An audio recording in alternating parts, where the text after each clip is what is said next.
अगर जीत हो जीतने की तो परिस्थितियां भी हरा नहीं सकती। मेरी गुड़िया बहुत अच्छा, इसको केवल वो है चौकी और चौका वाला न रह जाके केवल लिख दिया काम खत्म हो गया,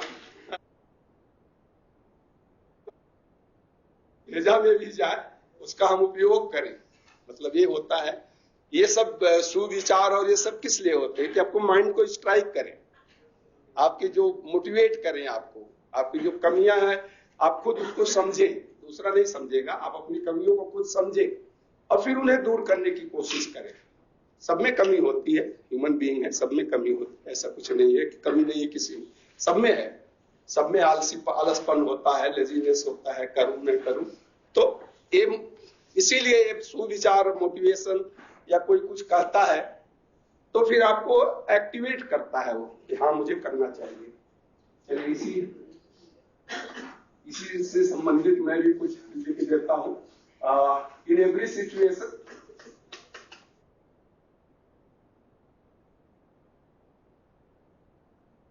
in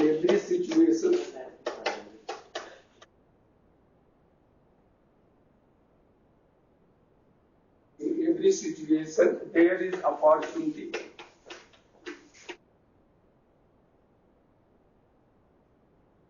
to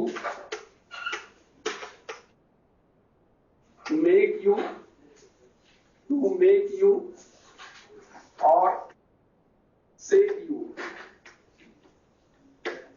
yes होगा to save you, it depends on you।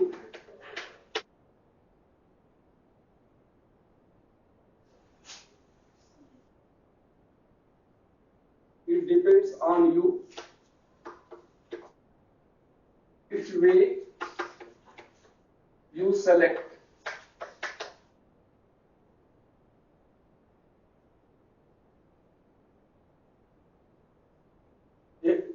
in every situation there is an opportunity। in every situation there is an opportunity to make you or shake you। it depends on you which way you select। it depends on you which way you select। तो सभी परिस्थितियों में एक भावना होती है या अवसर होता है। सभी परिस्थितियों में एक अवसर होता है जो आपको बना सकता है या गिरा सकता है। यह आपके ऊपर निर्भर करता है कि आप किसका चुनाव करते हैं। यह आपके ऊपर निर्भर करता है कि आप किसका चुनाव करते हैं। तो कोई आपको मोटिवेट कर सकता है, अच्छे शब्द कह सकता है, सजेशन दे सकता है, बट करना तो आपको ही पड़ेगा। करना तो अल्टीमेटली आपको ही पड़ना पड़ता। यही है कि प्रत्येक परिस्थितियां कुछ न कुछ अवसर अवश्य ही प्रदान करती हैं। अब उस अवसरों का आप लाभ उठाते हैं या नहीं उठाते हैं, तो प्रत्येक परिस्थितियों में एक अवसर होता है जो आपको बना सकता है या गिरा सकता है। यह निर्भर करता है आप पे कि आप किसका चयन करते हैं। ठीक है, इसी तरह से इसी में जैसे वो कहते हैं कि when opportunity knocks on door, इसी का दूसरा फॉर्म है व्हेन अपॉर्चुनिटी, याद आ गया, बोलो चलो इसको। When opportunity knock on door,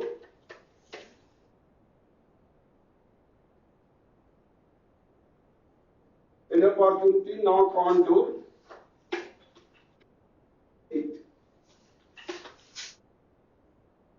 avail it, next avail it, otherwise next time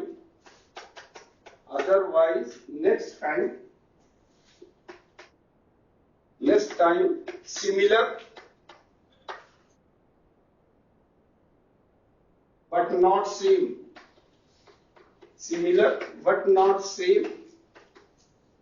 opportunity will come।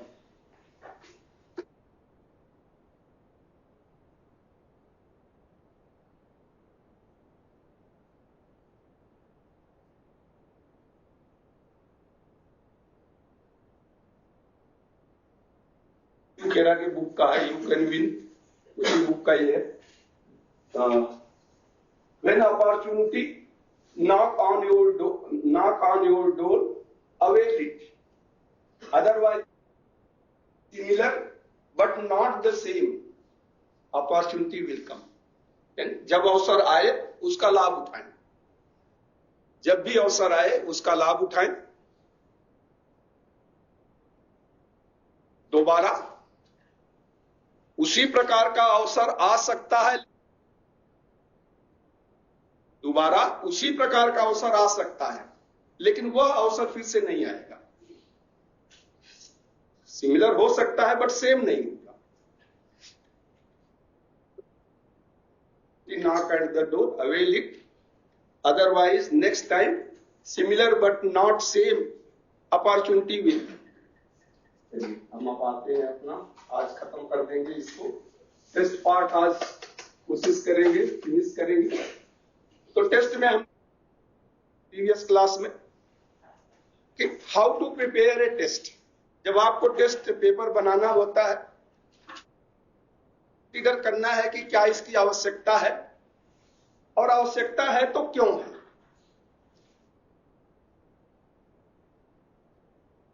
Descriptive type बनाना है, एसे टाइप बनाना है, शॉर्ट एसे टाइप बनाना है, किस तरह के प्रश्न बनाने हैं, कितने प्रश्न बनाने हैं, कि मार्किंग क्या होगी, मतलब कितने अंक आप उनको देंगे और उस मार्किंग का पैटर्न क्या होगा आप।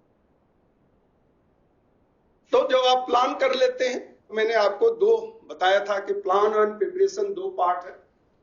तो प्लानिंग फॉर टेस्ट यानी किस तरह का टेस्ट लेना है, कैसे टेस्ट लेना है, क्या टेस्ट लेना है, सब पार्ट्स होगा। वो मैंने आपको बताया है 20, 22, 30 पार्ट्स जो लिखाया है। दूसरा होता है प्रिपरेशन। प्रिपरेशन में दो चीजें आपको ध्यान रखना बहुत जरूरी है। कभी भी आप टेस्ट ले तो दो चीज है, the ability to be developed, यानी योग्यता को विद्यार्थी प्राप्त कर लेगा। प्राप्त कब करेगा? जब उसका परीक्षण करके आप संतुष्ट हो जाएंगे कि जो कुछ मैंने डिमॉन्स्ट्रेट किया था वर्कशॉप में, या जो कुछ भी मैंने क्लास में थियरिटिकल पढ़ाया था, उसी से मैंने प्रश्न पूछा और विद्यार्थी ने उसका उत्तर सही दिया, या प्रैक्टिकल में उसे अच्छी तरह किया जैसे करना चाहिए सीक्वेंस का। इसका मतलब उसने वो एबिलिटी प्राप्त कर लिया है। और दूसरा यानी कंटेंट एंड एबिलिटी, किस कंटेंट से कौन सी एबिलिटी का परीक्षण आप करना चाहते हैं। कंटेंट आपका सिलेबस है, सिलेबस में कितना आपने पढ़ाया है, थियरी और प्रैक्टिकल दोनों, और फिर उसका आप परीक्षण कर रहे हैं। तो जो परीक्षण करेंगे तो आप नेचुरल प्रश्नों के माध्यम से ही करेंगे, चाहे थियरी हो या प्रैक्टिकल हो, बट दोनों का फॉर्मेट अलग अलग होता है। मैंने आपको बताया था एनालिसिस करने के लिए थियरिटिकल का, और प्रैक्टिकल के एनालिसिस के लिए मैंने वो 6-7 पॉइंट आपको बताया था कि जैसे comprehension and application, job planning for the job, technical knowledge, dexterity, time and speed, sequence. तो जो 7 पॉइंट है ऐड कर सकते हैं, ऐसा नहीं कोई 7 पॉइंट है। तो अब आप 6 मैंने एग्जांपल दिया था, मान लो ABCDEF, ये 6 टॉपिक्स हैं जिसको आपने पढ़ाया है, उससे आपको इस टॉपिक से कितने प्रश्न करने हैं। सपोज आपको एक एग्जांपल 100 का मैंने दिया था कि A टॉपिक से 15, B टॉपिक से 20, C टॉपिक से 25, इससे 10, इससे 15। तो वो प्रश्नों की संख्या आप डिसाइड कर लेते हैं, और हर टॉपिक से अब एबिलिटी कौन सी डेवलप करना है, यानी नॉलेज टाइप प्रश्न आप पूछेंगे, कंप्रिहेंशन अगर थियरी है तो नॉलेज टाइप प्रश्न पूछेंगे, कंप्रिहेंशन, एप्लीकेशन, एनालिसिस, सिंथेसिस। तो मैंने नॉलेज, एप्लीकेशन 3 और फिर लास्ट 3 को कंबाइन करके कॉम्प्लेक्स स्किल कर दिया था। तो उसका परसेंटेज है। फिर एक 2 डायमेंशनल आप बना देंगे, एक 2 डायमेंशनल यानी एक तरफ एबिलिटी होगी और ये एबिलिटीज जैसे knowledge, comprehension, application and complex skill कर दिया। इधर फिर कंटेंट हो जाएगा A B C D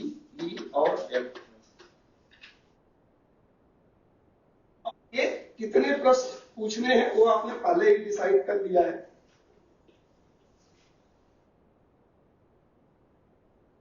just मैं रिपीट कर देता हूं, उस दिन जल्दी जल्दी में हुआ था, बस एक बार फिर हम आगे बढ़ते हैं। ठीक है, तो ये नॉलेज कंप्रीहेंशन और ये किस तरह से नॉलेज चैप्टर से कितने प्रश्न पूछने हैं। कुछ एग्जाम्पल मैंने दिया था, सपोज 20, 25,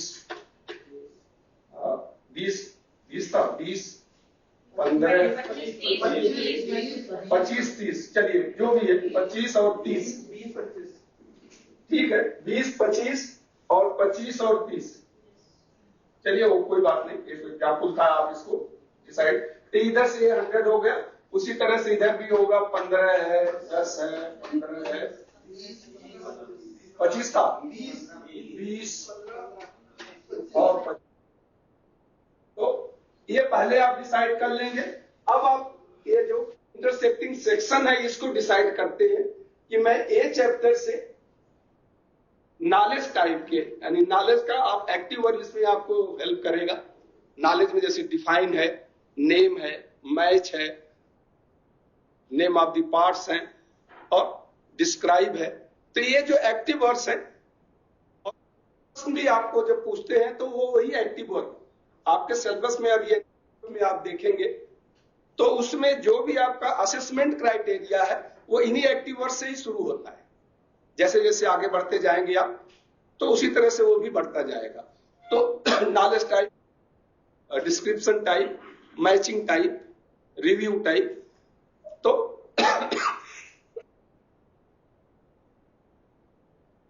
इतने प्रश्न आपको पूछने हैं ये से, क्योंकि टोटल पूछने हैं तो इसमें आप 2 पूछ सकते हैं, 3 पूछ सकते हैं, 5, 7 डिसाइड करना है। उसी तरह से बी में, सी में, डी में, ई में, एफ में, और फिर ए वर्टिकल 20 होना चाहिए और ए हॉरिजॉन्टल 15 होना चाहिए। और वो फिर नंबर, सपोज यहां 4 नंबर आ गया, यहां 3 आ गया, 2 आ गया, यहां भी 2 है, 4, 3, 7, 2, 9, 2, 11 और 5, 11, 5, 16, 4, 20। सपोज ये आपने डिसाइड कर लिया कि नॉलेज टाइप ए चैप्टर से 4, बी से 3, सी से 2, डी से 2 और इससे 5 और इससे। अब ये जो 4 है वाले ही है, यानी इसको आप केवल define, describe, name of the parts, match, state the और आइडेंटिफाई दी पार्ट्स, ये यहां से आप शुरू करेंगे। जो मैंने एक्टिव वर्ड्स आपको लिखाया है उसके अनुसार आप शुरू करेंगे। और दूसरा है, अब आप इसमें चाहते हैं कि मैं ऑब्जेक्टिव और सब्जेक्टिव दोनों मिक्स कर दूं तो आप मिक्स कर सकते हैं। एक आप 4 प्रश्न है तो सपोज एक आपने एसे टाइप दे दिया, 2 आपने शॉर्ट आंसर टाइप दे दिया और एक बच गया उसको टाइप कर दी।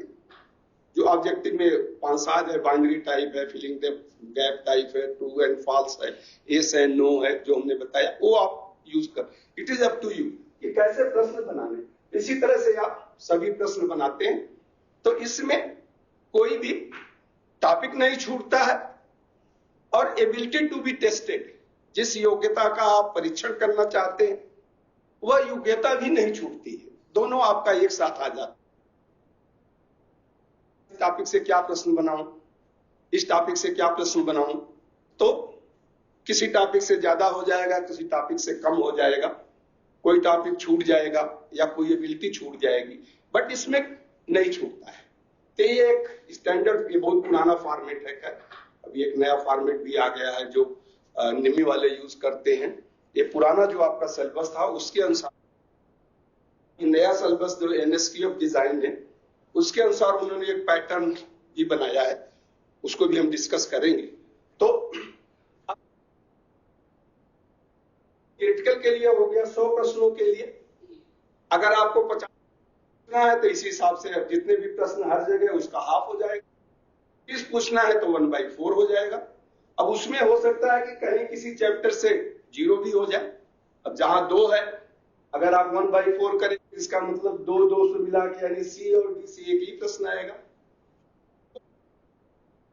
डी से सी से पूछना है कि डी से पूछना है। अगर यहां आपने सी से पूछ लिया तो अगले के लिए डी से पूछ लेंगे, तो वो बैलेंस हो जाता है। तो वो as a virtue of experience अनुदेशक जो है अपने अनुभव के आधार पर उसको डिसाइड कर लेता है कि अगर मुझे 10 ही प्रश्न करने हैं तो बट नेचुरल हर टॉपिक से तो नहीं होगा, तो एक एबिलिटी में अगर एक टॉपिक छूट जाता है तो दूसरे एबिलिटी में मैं दूसरे टॉपिक से पूछूंगा, जिससे अल्टीमेटली 10 प्रश्न में सभी एबिलिटी जो है कवर हो जाए। तो उस तरह से आप इसको बना सकते हैं। इसको आप भर लें, मैंने दिया था, लेकिन आप तो छुट्टी में सब घूमने के मूड में तो होमवर्क किसी ने किया नहीं होगा। अब मैं प्रबोध जी को रिस्पॉन्सिबिलिटी दे देता हूं होमवर्क की, वो खुद चेक करेंगे आप लोगों का कि किसने किया किसने नहीं किया। तो आप दोनों लोग मिलकर सबका चेक करते रहिए। और दूसरा ये है कि अभी समय तो अब अगले साल भी आ रहा है, तो इसलिए आप अपना जो लेसन प्लान, डेमोन्स्ट्रेशन प्लान और जो माइक्रो टीचिंग मेन चैप्टर तो कहिए तो एक तरह से आपके जो इंस्ट्रक्शनल का था, कम्युनिकेशन का था, साइकोलॉजी का पार्ट था, रिस्पॉन्सिबिलिटी ऑफ इंस्ट्रक्टर था, इसमें ज्यादा समय भी लगता है और ऑलमोस्ट खत्म हो चुका है। ये सब भी है, जरूरी है, बट अब आपको प्रैक्टिस करना है। जितना आप प्रैक्टिस करेंगे उस समय आपको लगेगा कि मेरा कम्युनिकेशन ठीक है, मेरा प्रेजेंटेशन ठीक है, मैं सीक्वेंस को फॉलो कर रहा हूं। तो एक दिन में तो नहीं आएगा, बट धीरे धीरे, लेकिन आप जब भी आपको समय मिले सेकंड हाफ में या जब भी आपका क्लास खाली रहता है तो आप लोग लेसन प्लान जो बनाए हैं उस पर प्रैक्टिस कर सकते हैं, या कुछ नहीं बनाए हैं तो एक ग्रुप डिस्कशन कर लो, 2 and 4 कोई एक टॉपिक सेलेक्ट कर लीजिए और उस पर ग्रुप डिस्कशन करिए। वहां आपका प्रेजेंटेशन और टेस्ट हो जाएगा। या 5 मिनट का माइक्रो टीचिंग का कोई टॉपिक ले लो आप, ओनली फॉर 5 मिनट, और माइक्रो टीचिंग का जो मैंने आपको फॉर्मेट बताया है, 10 तो मेन है, टेक्निकल टाइप है, और आगे के जो 15-20 है वो आपका पर्सनालिटी का है, मतलब आपका facial expression, gesture, posture, body language, non verbal communication, वो सब उसको डील करता है। तो आप जितना प्रैक्टिस करेंगे नहीं आपके लिए अच्छा रहेगा। डेमो स्टार्ट हो गया, वेरी गुड, बहुत अच्छा। डेमो मतलब ITI में जाके दे रहे हैं या यहीं पे? अच्छा भी यहीं, हाँ, अगले महीने शायद ITI में बोले, ITI के इलेक्ट्रॉनिक के जो इंस्ट्रक्टर्स हैं, अच्छा रहेगा, कम से कम वहां जाएंगे तो आपको एक प्रैक्टिकल, मतलब क्लास में कैसे पढ़ाते हैं, बच्चों से कैसे डील करते हैं, क्या उनकी समस्या आती है, जो क्लासरूम कंडीशन रहेगा तो अच्छा रहेगा। अच्छा, पहले भी हम भेजते थे बच्चों को, बीच में बंद हो गया था, तो हम वहां जाते थे लोग। अच्छा है, डिमॉन्स्ट्रेशन शुरू कर देंगे तो उसमें फिर आप देखिए जो भी डिमॉन्स्ट्रेट कर रहा है बाद में उसको आप उसको बताइए कि क्या कमी आपकी है, क्या आपने किया क्या नहीं किया, क्योंकि मेरे पास का इतना समय नहीं रहता है कि मैं आपको देख पाऊं, लेकिन कभी समय मिलेगा तो जरूर हम देखेंगे, क्योंकि इसको भी खत्म भी करना है। समय भी आ रहा है तो इसको हम खत्म भी कर ले। चले, अब हम आते हैं, दूसरा पार्ट है हमारा कि जब आप प्रैक्टिकल टेस्ट लेते हैं तो कुछ पॉइंट्स आपको याद करना होता है, जैसे कि प्रैक्टिकल या analysis of the practical test.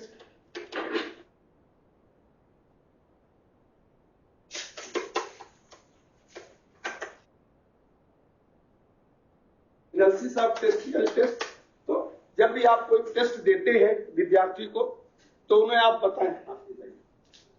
बताएं कि आप क्या करते हैं। तो फर्स्ट पॉइंट है कि स्टार्टेड प्रॉपरली,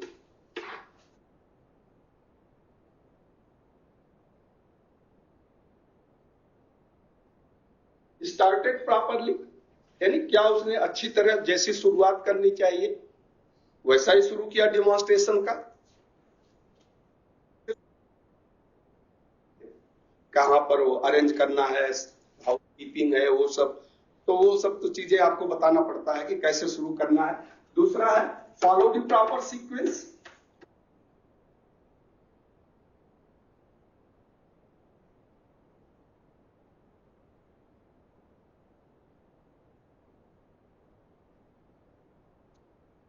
यानी उचित क्रम का पालन किया, फॉलो द प्रॉपर सीक्वेंस। उचित क्रम का पालन किया, demonstrated the skill, demonstrated the skill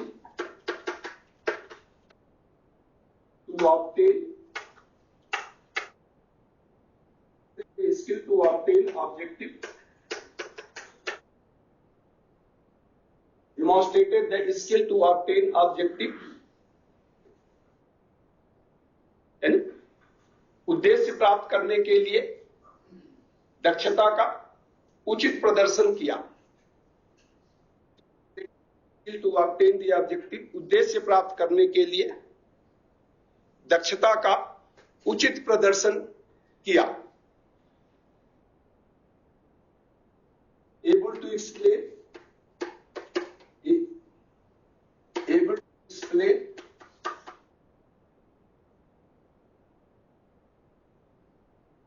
what he did wrong, able to explain what he did wrong, यानी उसने क्या गलत किया यह बताने में सक्षम हो। यानी अगर कुछ गलती करता है तो उसे पता चल जाए कि मैंने क्या गलती किया है। टूल्स इक्विपमेंट सही नहीं था, या हाउसकीपिंग नहीं सही थी, डेक्सटर्टी में कमी थी, प्रॉपर प्लानिंग में कमी थी। तो मतलब क्या गलत किया है उसको बताने में सक्षम हो, क्या गलत किया है उसको बताने में सक्षम हो।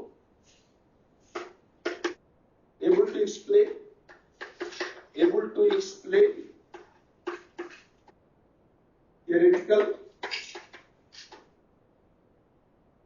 theoretical concept of demonstration,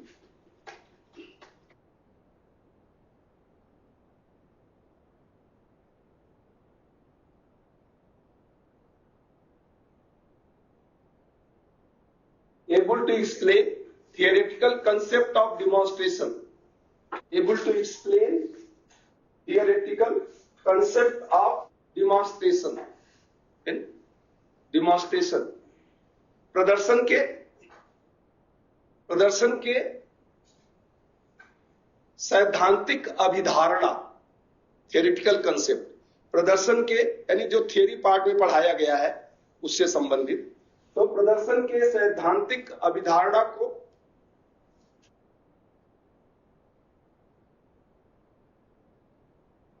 प्रदर्शन के सैद्धांतिक अभिधारणा की व्याख्या करने में सक्षम हो।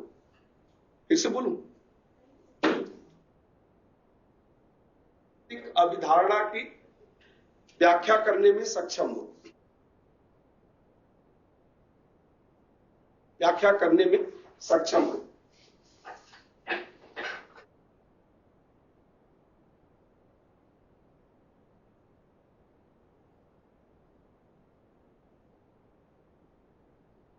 Directed to do so,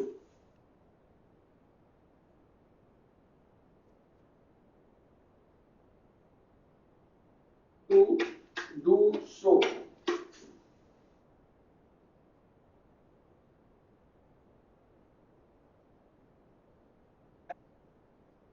to do so यानी जैसा कहा जाए वैसा सुधार करने में, जैसा कहा जाए वैसा सुधार करने में सक्षम हो।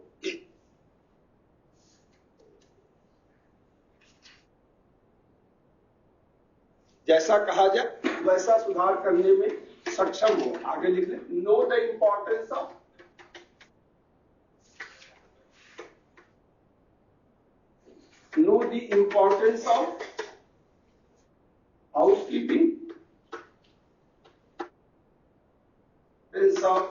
housekeeping,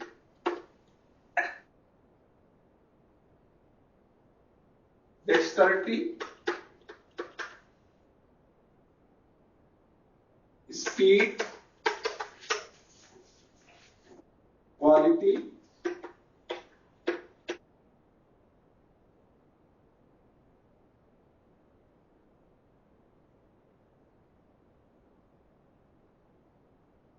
मैनुअल,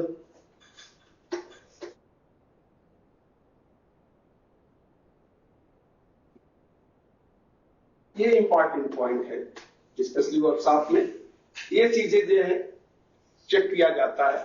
और पॉइंट तो आपको बताया ही है, उसके साथ में ये भी है। तो नो द इंपॉर्टेंस ऑफ, यानी निम्न के महत्व का ज्ञान हो।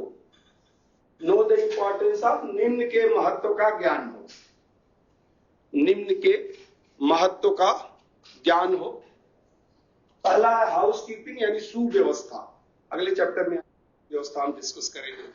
सुव्यवस्था, सुव्यवस्था इसमें सब कुछ आ जाता है आपका, सफाई और टूल्स का रिपेयरिंग, अच्छा टूल्स मेंटेन करना, गुड हैबिट, ये सब सुव्यवस्था का, क्लीनिंग,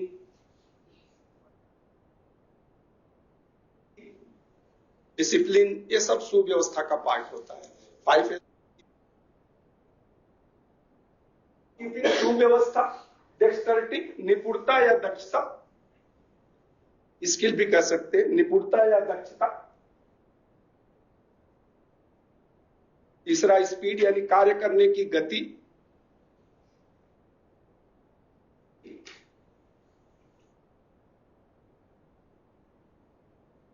गुणवत्ता, गुणवत्ता,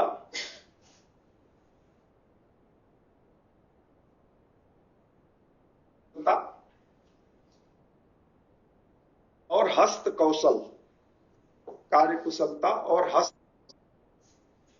कार्यकुशलता में मशीन और हाथ दोनों का आ जाता है, इसलिए इसे अलग से हस्त कौशल यानी हाथों से जो आप काम करते हैं, औजार उपकरण, सेफ्टी इक्विपमेंट जो भी, तो ये वर्कशॉप में इंस्ट्रक्टर कार्य देते हैं। तो ये पॉइंट्स होते हैं जो उन्हें ऑब्जर्व करना होता है। सिंपली आप एक छोटा सा एग्जांपल ले लें, जैसे इलेक्ट्रिकल का 3 पिन प्लग, इलेक्ट्रिकल के 3 केबल मतलब 3 वायर केबल को 3 पिन प्लग में कनेक्ट करना है। 3 कोर वायर, 3 कोर वायर को 3 टर्मिनल या 3 पिन प्लग से कनेक्ट करना है। सपोज ये हमने आपने कह दिया कि भाई कनेक्ट करो, अब से उस पे मार्क्स डिवाइड कर देना कि अगर आप ये गलती करोगे तो इतने मार्क्स कटेंगे, ये गलती करोगे तो इतने मार्क्स कटेंगे, और सही करेंगे तो पहला तो यही होगा कि identify the correct colour code. तो जो केबल्स के कलर कोड होते हैं उसको आइडेंटिफाई में आपने फिट कर दिया तो 20 मार्क्स मिल गया, और अगर ये गलत हो गया तो, लेकिन आपने कलर ही आइडेंटिफाई नहीं कर पाया कि रेड ब्लू और ब्लैक या रेड ग्रीन और ब्लैक कहां पे रहेगा, तो वो आप 0 नंबर हो गया। दूसरा, जब आप उसे टर्मिनल में फिक्स करते हैं, यानी किसी भी कोर को जब आप टर्मिनल में फिक्स कर देते हैं तो उसके बाहर बेयर वायर या नेकेड वायर कितना दिखाई देना चाहिए। तो नेकेड वायर 1 mm से ज्यादा नहीं दिखाई देना चाहिए, यानी नेकेड वायर नहीं दिखाई दे, नहीं तो शॉक लगने का डर होता है। और फॉर एवरी 1 mm, अगर 1 mm नंबर कट जाएगा, 2 mm है तो 10 नंबर कट जाएगा, और अगर 5 mm हो गया तो 0 नंबर मिल जाएगा। तो ये मैंने कहा ना कि मार्किंग स्कीम आपको बताना होता कि कहां कितने नंबर कटेंगे। तो आप पहले बता दें कि अगर वायर को, कोर को प्लेस किया, उसके बाहर स्ट्रिपिंग के समय जो आपने काटा था तो कितना नेकेड वायर या बेयर वायर है। 1 mm तक तो ठीक है, टॉलरेंस है, लेकिन अगर उससे ज्यादा है तो फॉर एवरी 1 mm 5 मार्क्स आपका कटेगा, और 5 mm से ज्यादा है तो 0 मार्क्स आपको मिल जाएगा। तीसरा है करेक्ट, जो तीनों कोर है केबल के, जो एक केबल में 3 कोर है तो तीनों का जो लेंथ है, लेंथ आपने कितना काटा है, तीनों कोर का जितना होना चाहिए टर्मिनल में जाने के लिए फिट है, या वो लूज है या टाइट है। तो अगर आपने ज्यादा काट दिया है 1 mm से ज्यादा एक्स्ट्रा काट दिया है तो 5 मार्क्स कट जाएगा। अगर 5 mm आपने एक्स्ट्रा 0 मार्क्स मिलेगा। उसी तरह से अगर 1 mm शॉर्ट है तो 5 कट जाएगा, 5 mm शॉर्ट है तो 0 मार्क्स मिल जाएगा। जब आप उसे तीनों टर्मिनल्स में लगा देते हैं तो उसका टेंशन क्या है?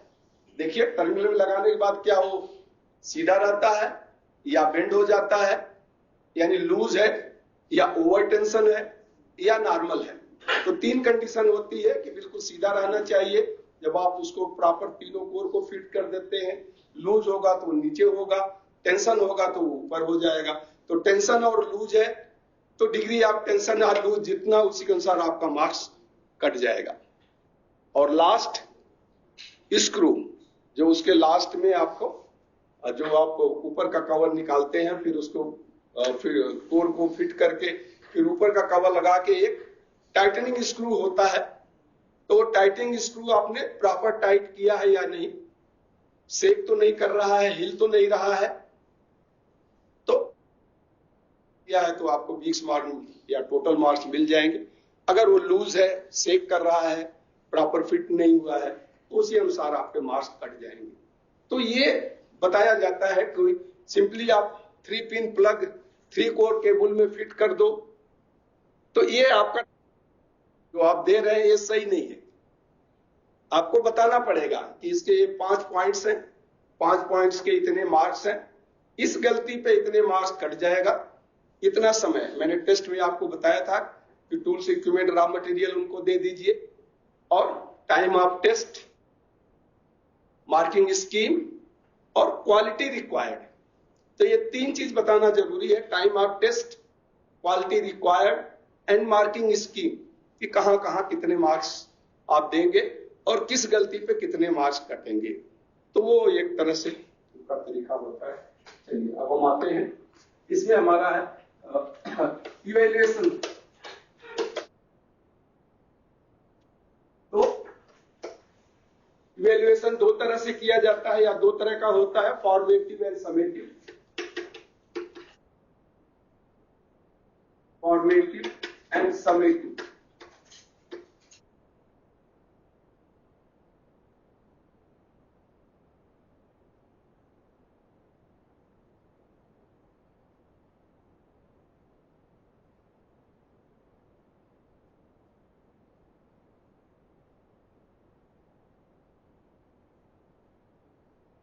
प्रशिक्षण में, किसी भी प्रशिक्षण में या स्पेशली आप कहें हमारे व्यवसायिक प्रशिक्षण में 2 तरह के इवैल्यूएशंस किए जाते हैं, मूल्यांकन किए जाते हैं। तो पहला होता है फॉर्मेटिव इवैल्यूएशन और दूसरा होता है सब फॉर्मेटिव यानी रचनात्मक। फॉर्मेटिव को कहते हैं रचना, यानी एक क्रम के साथ जो आगे बढ़ता है।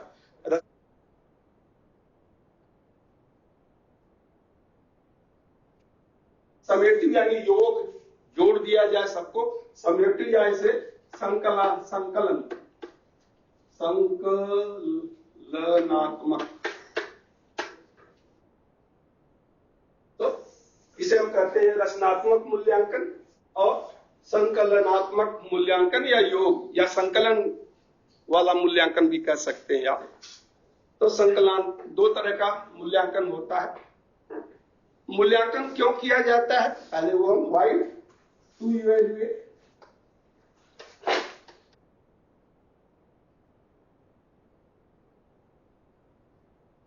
टू इवैल्यूएट यानी मूल्यांकन क्यों किया जाता है। तो मूल्यांकन करने का होता है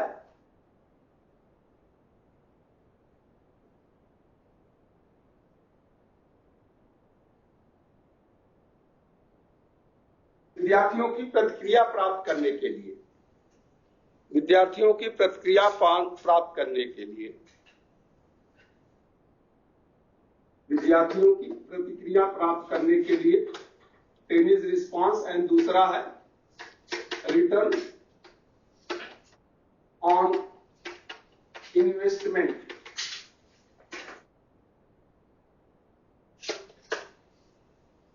रिटर्न ऑन इन्वेस्टमेंट यानी प्रशिक्षण के उद्देश्य को प्राप्त करने के लिए आप कह सकते हैं, यानी ये प्रशिक्षण में जो कुछ खर्चा हुआ, किस उद्देश्य से खर्चा किया गया, क्या वो प्राप्त हुआ?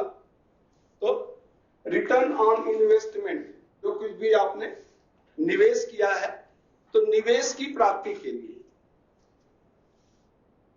इंस्टीट्यूट में ठीक है लाभ के लिए होता है, बट गवर्नमेंट इंस्टीट्यूट में वो निवेश हम इसलिए करते हैं कि हमारा उद्देश्य पूर्ण हो, इसलिए रिटर्न ऑन इन्वेस्टमेंट यानी निवेश की प्राप्ति के लिए, निवेश की प्राप्ति के लिए।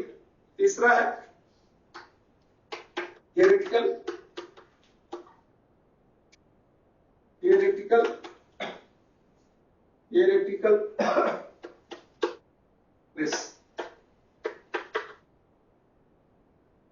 थियोरेटिकल प्रोग्रेस है सैद्धांतिक विषय में कितना विकास हुआ, या सैद्धांतिक विषय में प्राप्त ज्ञान, थियोरेटिकल प्रोग्रेस और स्किल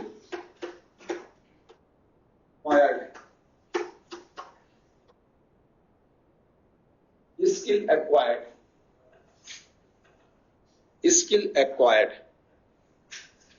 यानी जो दक्षता प्राप्ति, कितना दक्षता प्राप्त हुआ, यानी थियोरेटिकल और प्रैक्टिकल नॉलेज कितना दक्षता प्राप्त हुआ।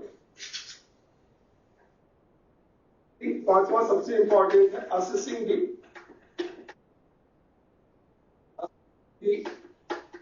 Utility of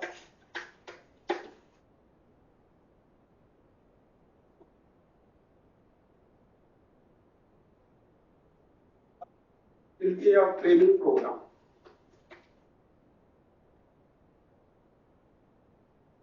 Assessing the utility of training program, यानी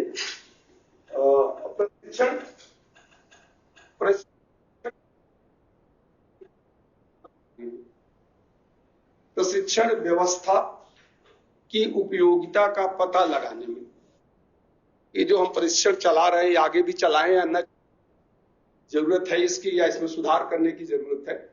तो ये 5 पॉइंट्स होते हैं जिसके लिए जनरली इवैल्यूएशन किया जाता है, मूल्यांकन किया जाता है, ठीक है।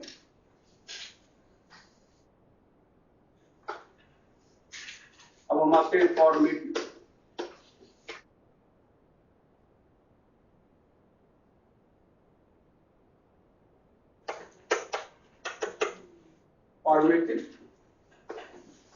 It is carried out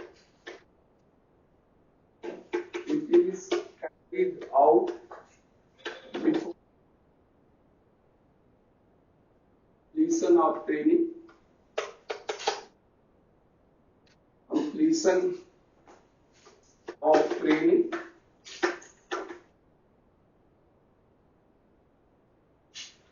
completion of training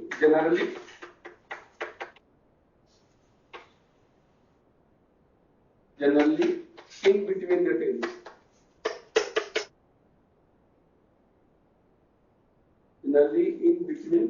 the training,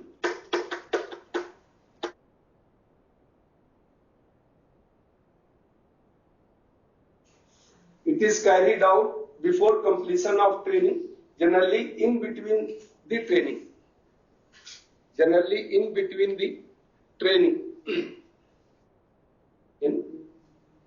यह परीक्षण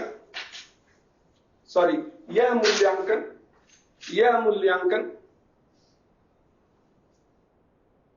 प्रशिक्षण के मध्य समापन से पहले किया जाता है। यह मूल्यांकन प्रशिक्षण के मध्य समापन से पहले किया जाता है।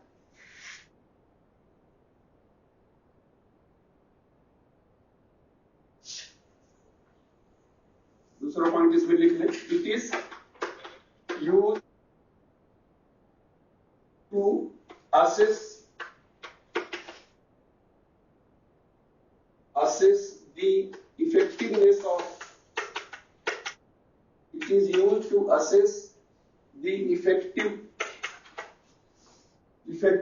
of training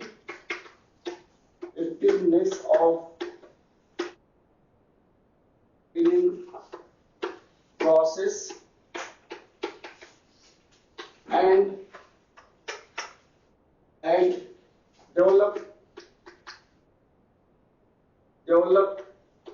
a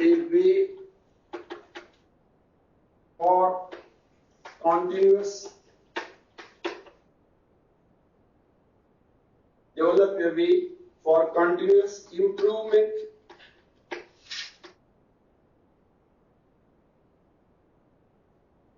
in the quality of training.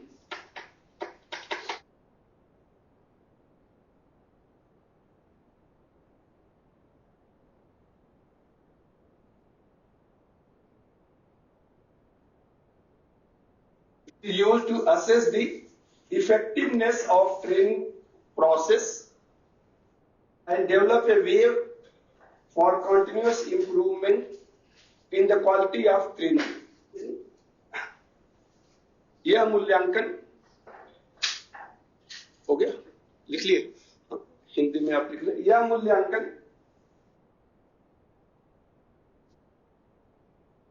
प्रशिक्षण की प्रभावशीलता, यह मूल्यांकन प्रशिक्षण की प्रभावशीलता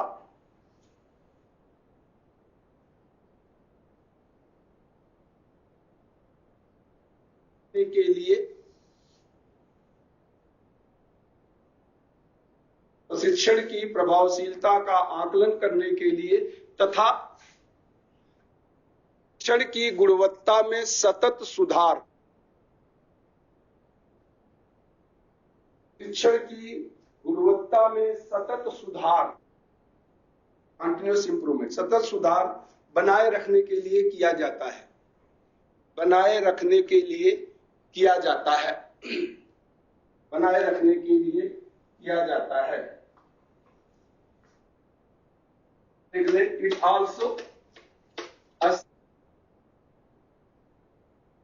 the teaching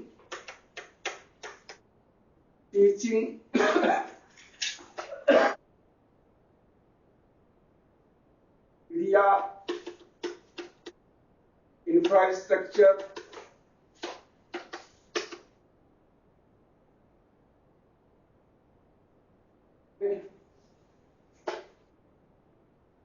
personality of teacher,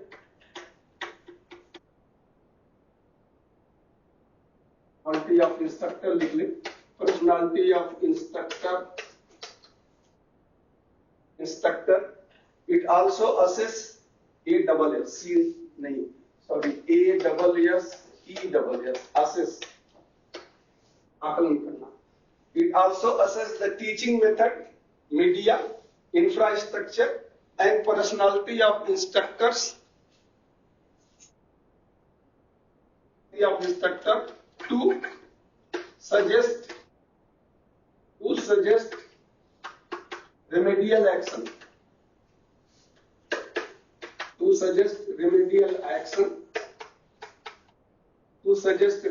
action, if required.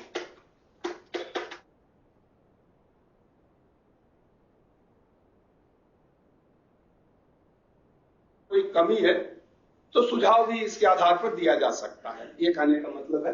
It also assess the teaching method, media, infrastructure, personality of the instructor to suggest remedial action if required. तो हिंदी में आप लिख लें, प्रशिक्षण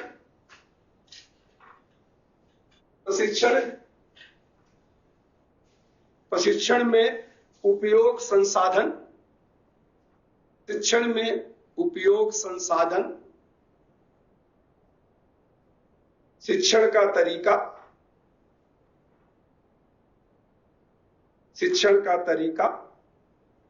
माध्यम, तरीका के बाद कामा कर दे, माध्यम, निदेशक के व्यक्तित्व और अनुदेशक के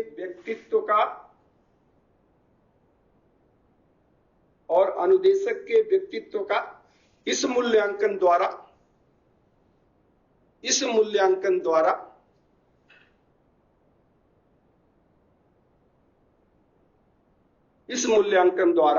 आकलन करके इनमें सुधार के लिए इनमें सुधार के लिए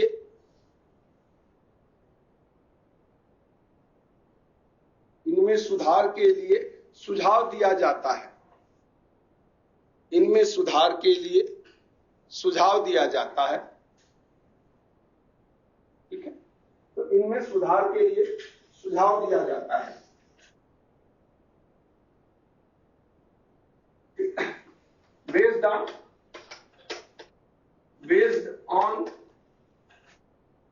based on formative assessment या formative evaluation,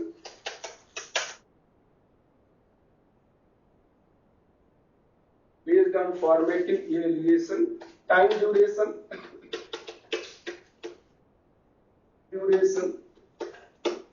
content, method,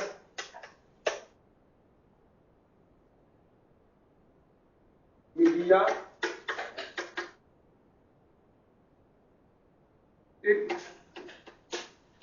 and associated infrastructures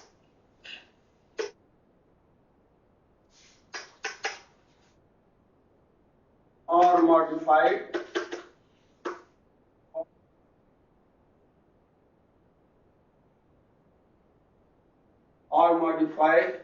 to gain effective training.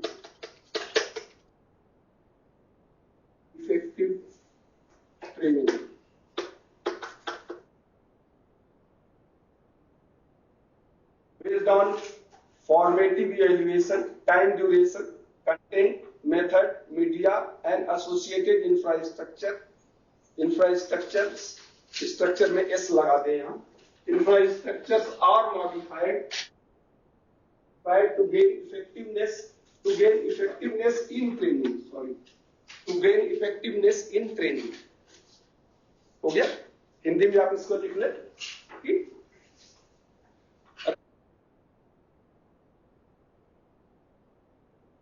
मूल्यांकन के आधार पर, रचनात्मक मूल्यांकन के आधार पर प्रशिक्षण की अवधि, रचनात्मक मूल्यांकन के आधार पर शिक्षण की अवधि, विषय वस्तु, पढ़ाने का तरीका, शिक्षण की अवधि, विषय वस्तु, पढ़ाने का तरीका, पठन सहायक सामग्री, माध्यम ही होता है, पठन सहायक सामग्री और अन्य संसाधनों में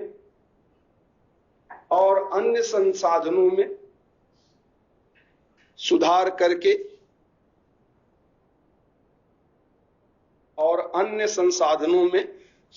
करके प्रशिक्षण की प्रभावशीलता, अन्य संसाधनों में सुधार करके प्रशिक्षण की प्रभावशीलता प्राप्त किया जाता है. प्रशिक्षण की प्रभावशीलता को प्राप्त किया जाता है.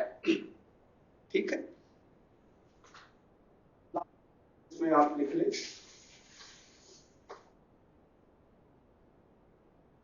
This evaluation ये अक्षर आपके उसमें कभी कभी उसमें भी आता है, ऑब्जेक्टिव में आता है. This evaluation is not result oriented.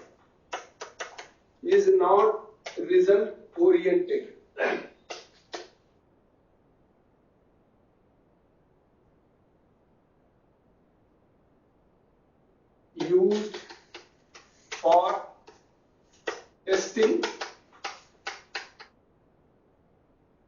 not used for testing, grading and certification.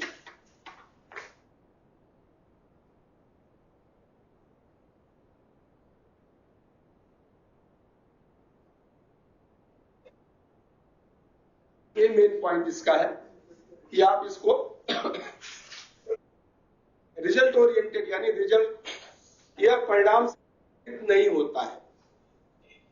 इस एजुकेशन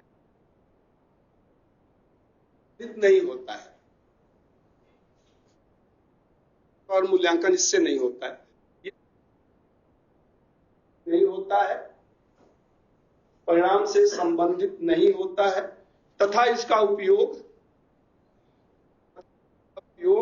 परीक्षण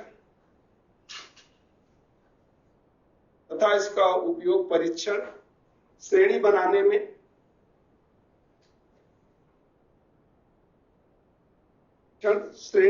में तथा प्रमाणन में नहीं किया जाता है, एक अक्सर ऑब्जेक्टिव में आता है, समेटिव और फॉर्मेटिव में, तथा प्रमाणन में नहीं किया जाता है, तथा प्रमाणन में। तो ये इन बिटवीन है, यानी before the training, between the training, at different intervals पे टीचर जो अपना टेस्ट करते हैं, या एडमिनिस्ट्रेशन कोई जानना चाहता है कि टीचर कैसा पढ़ा रहे हैं क्लास में, या जो इंफ्रास्ट्रक्चर हम दे रहे हैं उसका क्या इफेक्ट हो रहा है, मेथड एंड मीडिया कैसा है, और ट्रेनिंग का रिस्पांस क्या है, और इसके आधार पर ही जैसे देखिए डीजीटी भी फीडबैक लेता रहता है हर इंस्टीट्यूट से, एक्सपर्ट से, इधर से, और फिर कोर्सों को उसी अनुसार से वो रिवाइज करते हैं। जैसे अभी ये देखिए कोर्स का कंटेंट का जो टाइम कम कर दिए हैं, तो बेस्ड ऑन दैट इसी पर फॉर्मेटिव है आपका, या जो ऑन जॉब ट्रेनिंग का बढ़ा दिया है, तो जिससे कि एम्प्लॉयबिलिटी बढ़े, तो कुछ न कुछ सुधार होता है, वो इसी के आधार पर होता है, फॉर्मेटिव जो असेसमेंट्स होते हैं। और ये दूसरा समेटिव, ठीक है, सामने अभी आया हमारे गाड़ी के, समेटिव इवैल्यूएशन, आज इसको खत्म करना है, थोड़ा सा फास्ट चलना। तो इसको हम कहते हैं, ये मतलब लास्ट में योगात्मक भी कह सकते हैं, या संकलन का परीक्षण, या संकलनात्मक भी इसे कहते हैं। तो जितना उसमें था उसका अपोजिट एक होगा, मतलब इट इज रिजल्ट ओरिएंटेड। पहला पॉइंट वहीं से शुरू करते हैं, it is result oriented,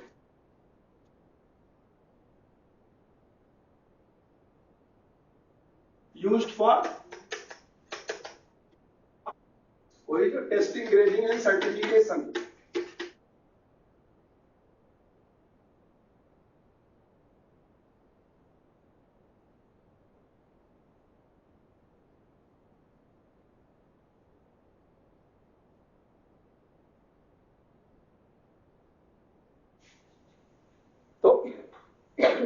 It is result oriented, used, USED, यहाँ D छूट गया, D article, used for testing, grading and certification।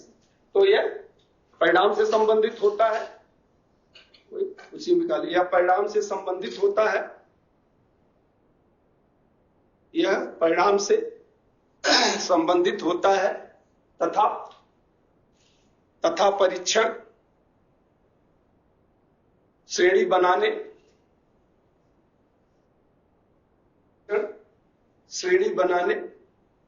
और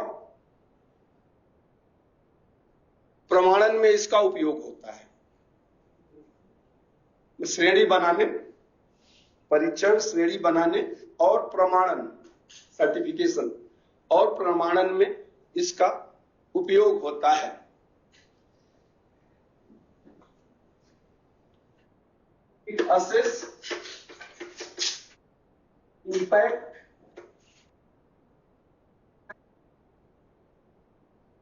any training program. It assess impact of any training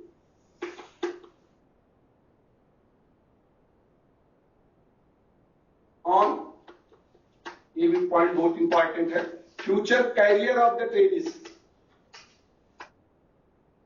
future career of trainees।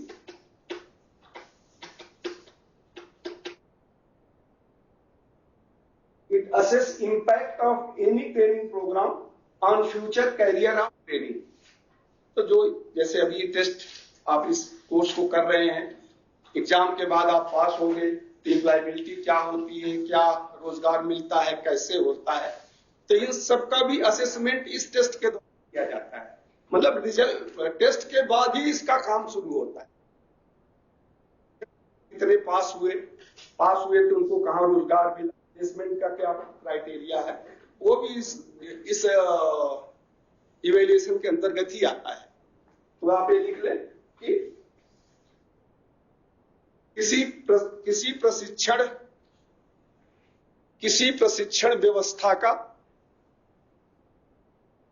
प्रशिक्षण व्यवस्था विद्यार्थियों के भावी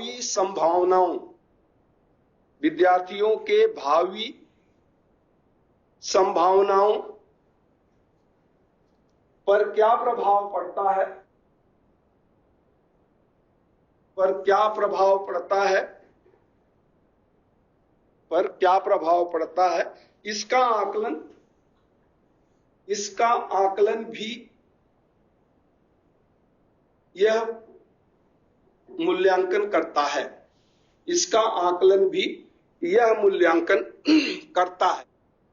इसका आकलन भी यह मूल्यांकन करता है। अगला point, it is not used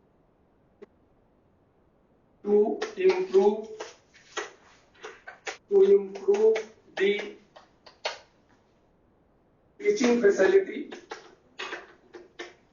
teaching facilities of institute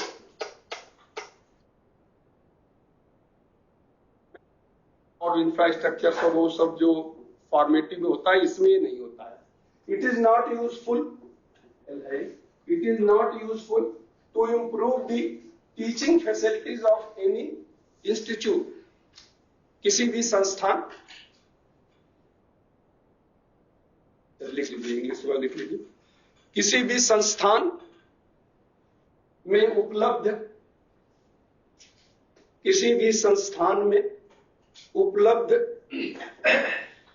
शिक्षण की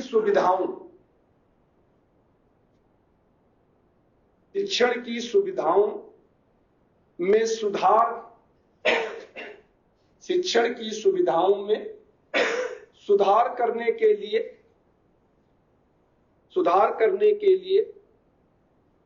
इसका उपयोग नहीं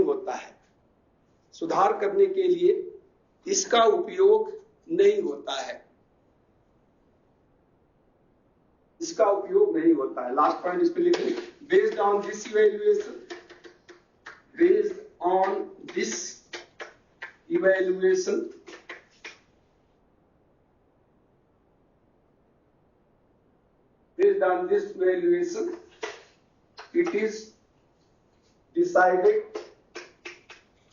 it is decided that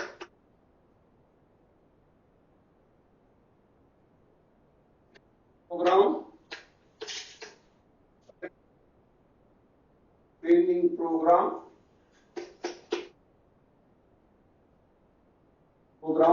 should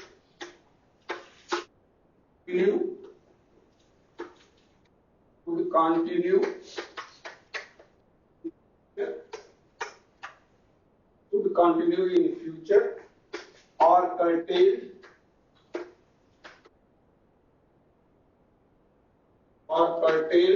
or blocked। ये मेन इसका एम होता है। Based on this evaluation it is decided that current training program should continue in future or curtailed or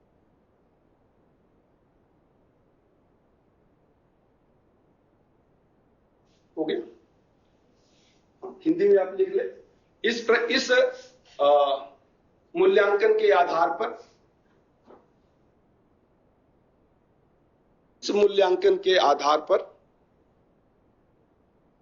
वर्तमान में संचालित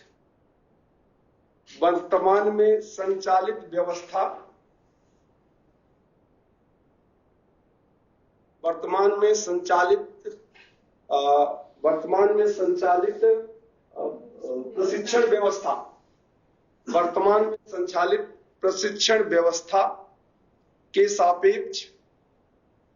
सापेक्ष यह निर्णय लिया जाता है, के सापेक्ष यह निर्णय लिया जाता है कि भविष्य में इसे चलाना है,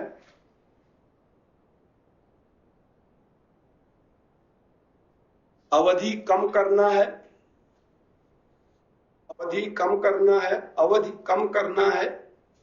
या बंद कर देना है, अवधि कम करना है या बंद कर देना है,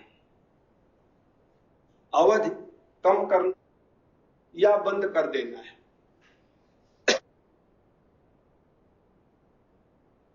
इसमें इसके आधार पर किसी भी प्रोग्राम को, पहले भी देखिए कितने कोर्सेज चलते थे, टीवी है, रेडियो है, अदर के कोर्सेज चलते थे, बट ये बात लगा कि इसकी शुरू किए गए। तो ये दो तरह के इवैल्यूएशंस होते हैं, प्रश्न आता है। अब एनएसक्यूएफ में जैसा आप जानते हैं कि एनएसक्यूएफ में जो टेस्टिंग का प्रोसीजर्स भी चेंज किया गया है। आजकल जो आप पहले सेशनल मार्क्स देते थे, सेशनल मार्क्स के लिए भी उन्होंने एनेक्सर 2 और एनेक्सर 3 एनएसक्यूएफ में आप जाएं तो उन्होंने पूरा फॉर्मेट दे दिया है कि इस फॉर्मेट में एनेक्सर 2 में किन किन पॉइंट्स पर आप मार्क देंगे, और एनेक्सर 2 में मेन पॉइंट्स हैं, और एनेक्सर 3 में जो मेन पॉइंट्स है उसको सब पॉइंट्स में डिवाइड किया गया है। तो आप इस पे जाके वो देख सकते हैं कि कैसे उसमें मार्क्स का डिवीजन हुआ है। तो जैसे पहले का जो था वो इनपुट था कि हमने पढ़ा दिया, रिक्वायर्ड नॉलेज या स्किल प्राप्त किया या नहीं, इसका कोई आकलन नहीं होता था। लेकिन अभी जो एनएसक्यूएफ सिलेबस है, it is a output oriented, यानी लर्निंग आउटकम। जब भी सिलेबस बनता है तो पहले एक्सपर्ट्स लर्निंग आउटकम डिसाइड करते हैं कि 1 साल का सिलेबस है, 2 साल का सिलेबस है, उसके अनुसार हो 1 साल का जैसे सिलेबस है तो लर्निंग आउटकम क्या होगा, पर्सनल नॉलेज क्या क्या प्राप्त करना होगा। तो ये पहले से पता है कि after of this course, this learning knowledge, after completion of this course, this professional knowledge and these professional skills, trainees has to be well versed with that। यानी 1 साल के प्रशिक्षण के बाद प्रशिक्षणार्थी इस ज्ञान और इस दक्षता को अर्जित करने में हो जाएगा। और इंस्ट्रक्टर्स को भी ये बताना होता है, डिमॉन्स्ट्रेशन प्लान जो इंस्ट्रक्टर बनाता है बस में है, लर्निंग आउटकम के आधार पर वो एक जब लर्निंग आउटकम पूरा हो जाएगा तो उसके बाद वो टेस्ट लेगा।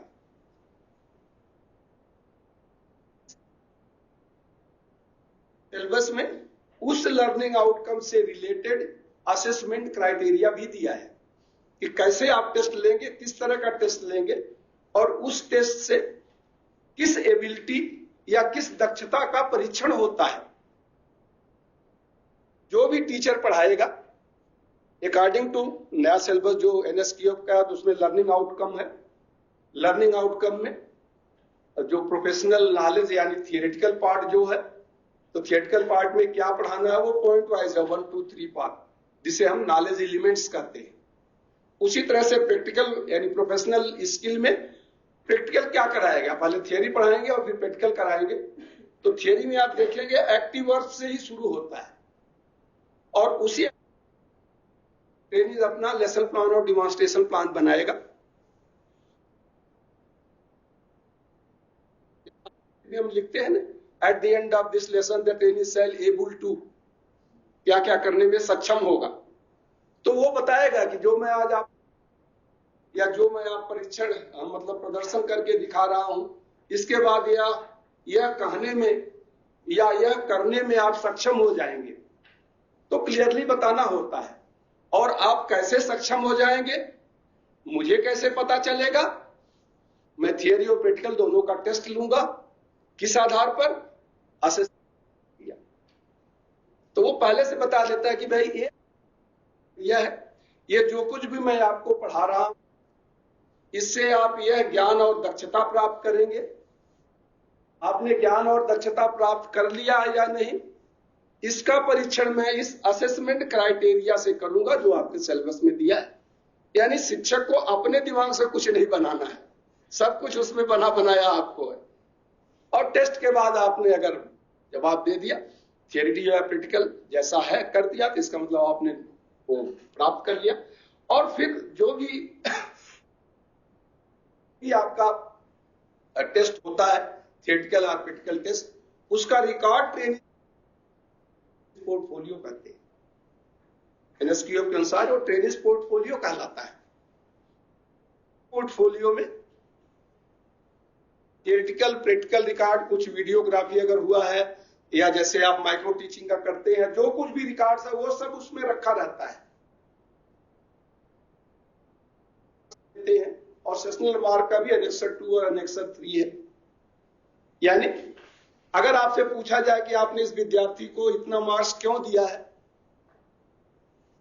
उसे एक्सप्लेन करने में सक्षम हो कि मैंने इसको क्यों दिया। ये इसका ट्रेनिंग पोर्टफोलियोज है, मैंने ये पढ़ाया था, मैंने ये टेस्ट लिया था, टेस्ट के बाद ये इनके मार्क्स हैं, जो प्रैक्टिकल प्रैक्टिस हुआ उसका वीडियोग्राफी है, या जो लेसन प्लान डिमॉन्स्ट्रेशन प्लान की वीडियोग्राफी है, इसके आधार पर मैंने ये मार्क्स दिए। मतलब ऐसा नहीं कि आप सिंपली किसी को मार्क्स दे दें।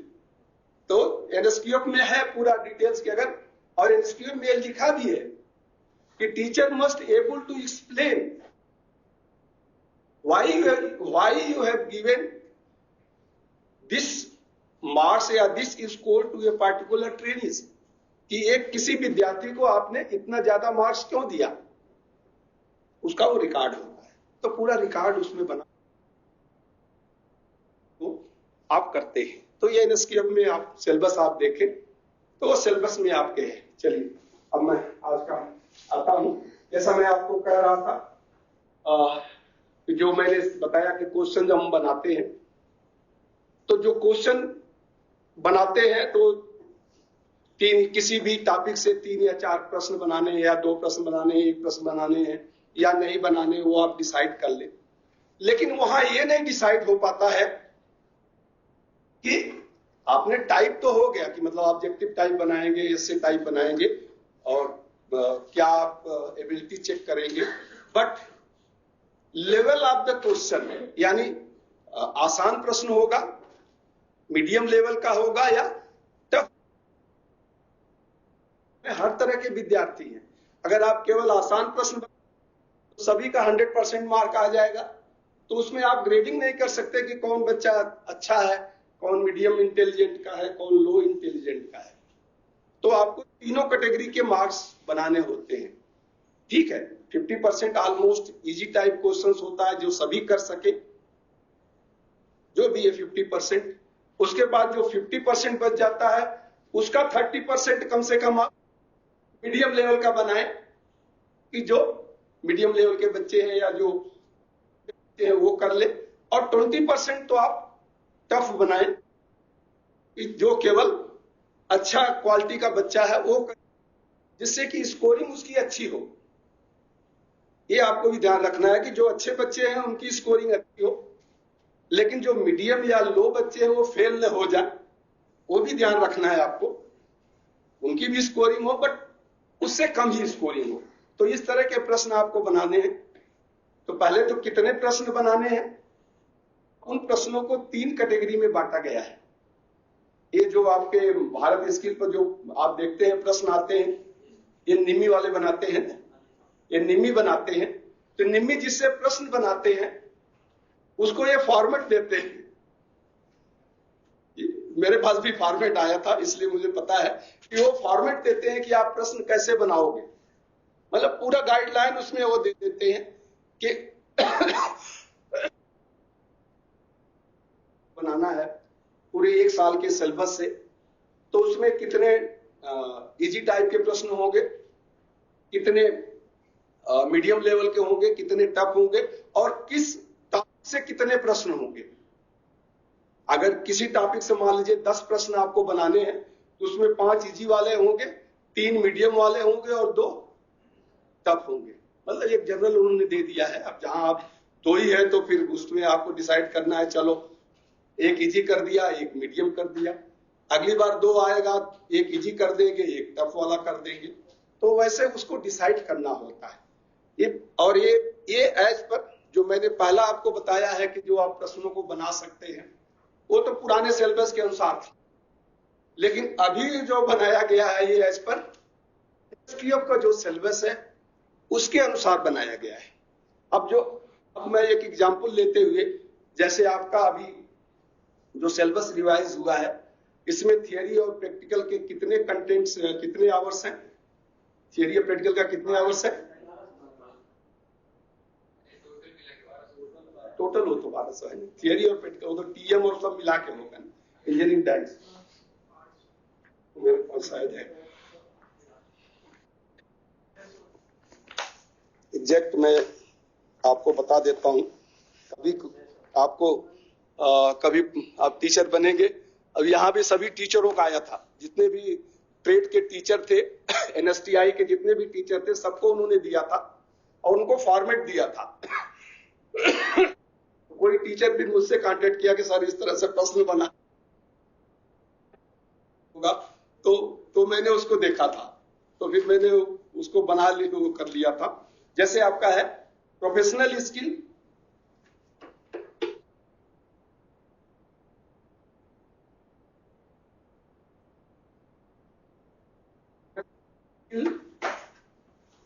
अभी जो नया सिलेबस में आया 480 आवर्स।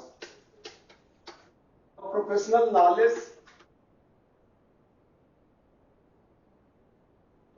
नॉलेज है 270 आवर्स। पहले वाले में था 640 और ये था 240। ये ओल्ड में था, ये न्यू में है। और न्यू में आपका engineering drawing and workshop calculus, engineering drawing 40 and workshop calculus 40 hours. लेकिन पुराने में 120 था और ये 80 आवर्स था। और टीएम का अभी जो कर दिया है, टीएम प्रैक्टिकल अभी मैंने सिलेबस देखा आपका, इतने दिन पुराने वाले सभी तक मैं कर रहा था। चलो टीएम प्रैक्टिकल में 200 पुराने, और थियरी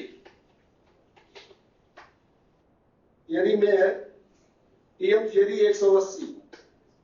पहले ये था टीएम, पहले जो था 320 क्रिटिकल था और 200 ये था। ठीक है, तो ये नया सिलेबस अभी न्यू है आपका, जो अभी एनएसटीएफ मेरे ख्याल से अलाइन हो गया होगा, बट वो भी उस पर सीएसआई की वेबसाइट पर नहीं आया, लेकिन डीजीटी की वेबसाइट पर ही है। मैं सीएसआई की वेबसाइट में देख रहा था, तो उसमें पुराना वही 2019 का जो है वो है अभी भी, और ये जो 2023 में जो उन्होंने रिवाइज किया वो ये डीजीटी के वेबसाइट पे है, और उन्होंने कर दिया है। उसके लिए ओजीटी का है, या 200 आवर दिया है। कोई अगर ऑप्शनल ट्रेड, खैर वो तो किसी इंस्टीट्यूट में होगा नहीं, जो इंस्टीट्यूट में ट्रेड होगा वही आपको लेना पड़ेगा, बट कहीं ऑप्शनल अगर है ऐसी सुविधा तो वो आप ले सकते हैं। तो ये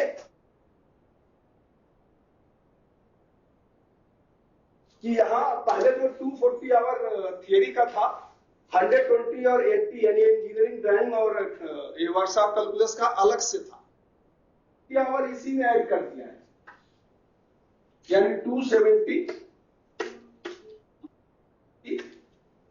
कितना हो गया 190 तो थियरी के लिए 190 आवर्स है, थियरी के लिए 190 आवर्स, ठीक है। इसी में ऐड किया है उसके साथ ही। और पुराने सिलेबस में आप देखेंगे एडएसक्यूएफ का, आप जाएंगे CSTRI की वेबसाइट पर जो पुराना सिलेबस है, तो उस सिलेबस में पर वीक का भी उसमें डिस्ट्रीब्यूशन दिया है। तो पर वीक का जो थियरी का डिस्ट्रीब्यूशन था यहां 6 आवर पर वीक, 6 आवर पर वीक, यानी 40 वीक एक साल में होता है, तो 6 आवर पर वीक। और प्रैक्टिकल का शायद 16 आवर या कुछ है पर वीक, एग्जैक्टली मुझे याद नहीं आ रहा है, 16 आवर शायद है। तो 6 आवर पर वीक है प्रैक्टिकल का। यहां इन्होंने 5 आवर पर वीक किया है, 5 आवर्स पर वीक, हालांकि दिया नहीं है, बट मैंने जो एनालाइज किया उसके हिसाब से लगा कि 5 वीक्स में 190, 5 घंटा पर वीक अगर आप करेंगे तो ये 40 वीक में पूरा होगा, क्योंकि एक साल का सिलेबस 40 वीक का होता है। और इसके साथ मेरे ख्याल से 2 घंटे इसके लिए दिया है इंजीनियरिंग ड्राइंग, और इसी में थियरी के साथ ही, ये थियरी के साथ है। और टोटल पुराने वाले में देखेंगे, पुराना सिलेबस जो आपका है इलेक्ट्रॉनिक मैकेनिक्स का, total learning outcome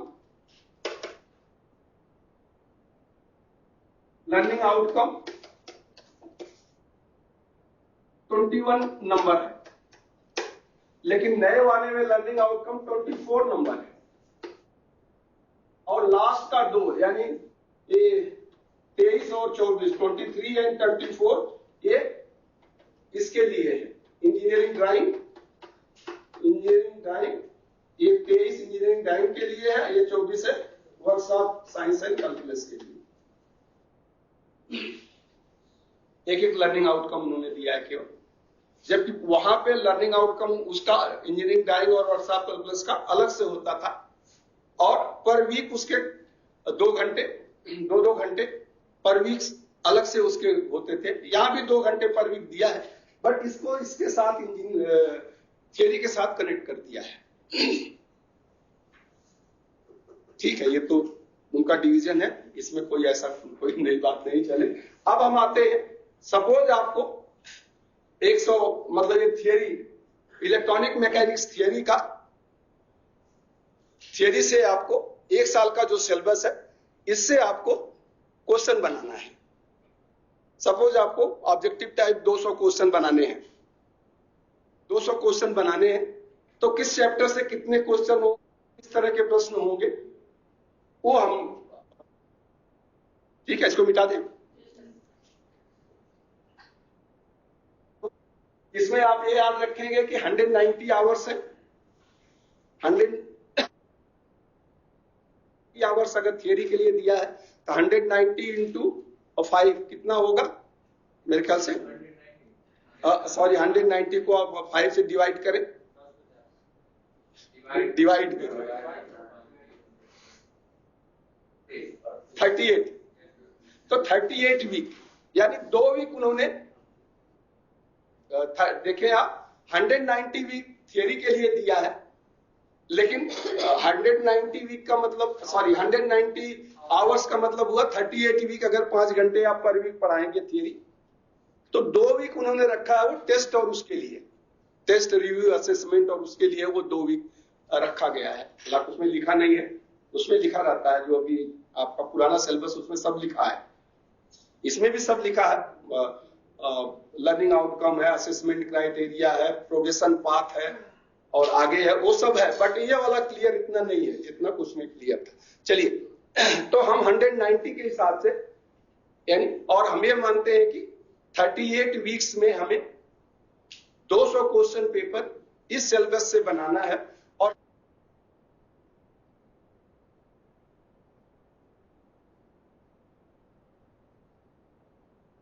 total learning outcome कितने हैं, 22, क्योंकि 23 और 24 जो है इंजीनियरिंग ड्राइंग और क्रॉस कैलकुलस का है। और टोटल वीक आपके पास, वीक जो है वो 38 वीक है, विवेक ठीक है एंड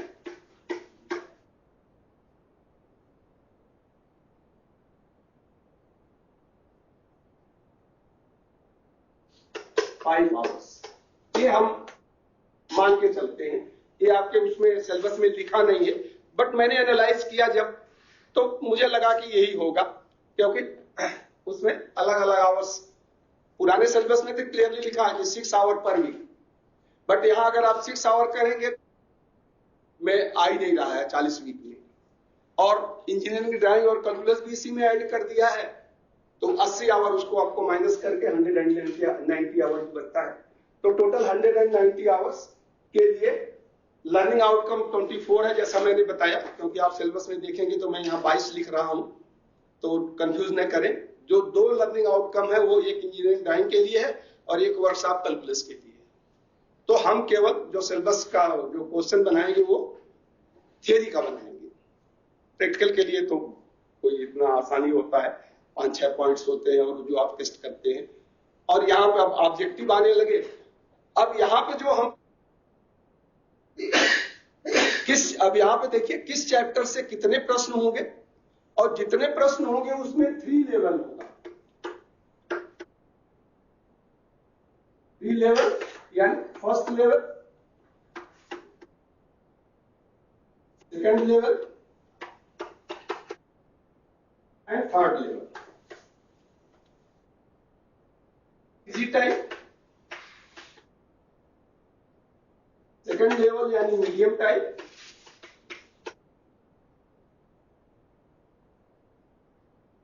और थर्ड लेवल यानी टफ या हार्ड टाइप।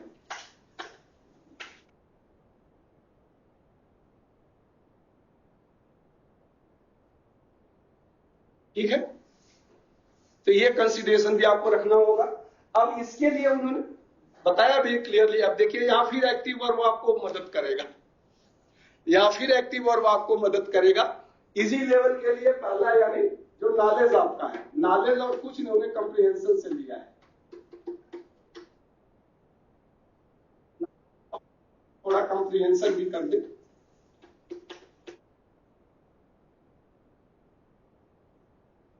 यानी जो आपका कॉग्निटिव स्किल का नॉलेज और कंप्रिहेंशन है, वही एक्टिव वर्ब यहां पे यूज होगा। अगर वो, तो इसका मतलब ये इजी टाइप का प्रश्न होगा। दूसरा लेवल में इन्होंने कंप्रिहेंशन का कुछ पार्ट और गिव द एग्जाम्पल है, प्रिडिक्ट है, तो ये जैसे कुछ ऐसे टफ पार्ट्स हैं, ये इन्होंने दूसरे लेवल में रखा है।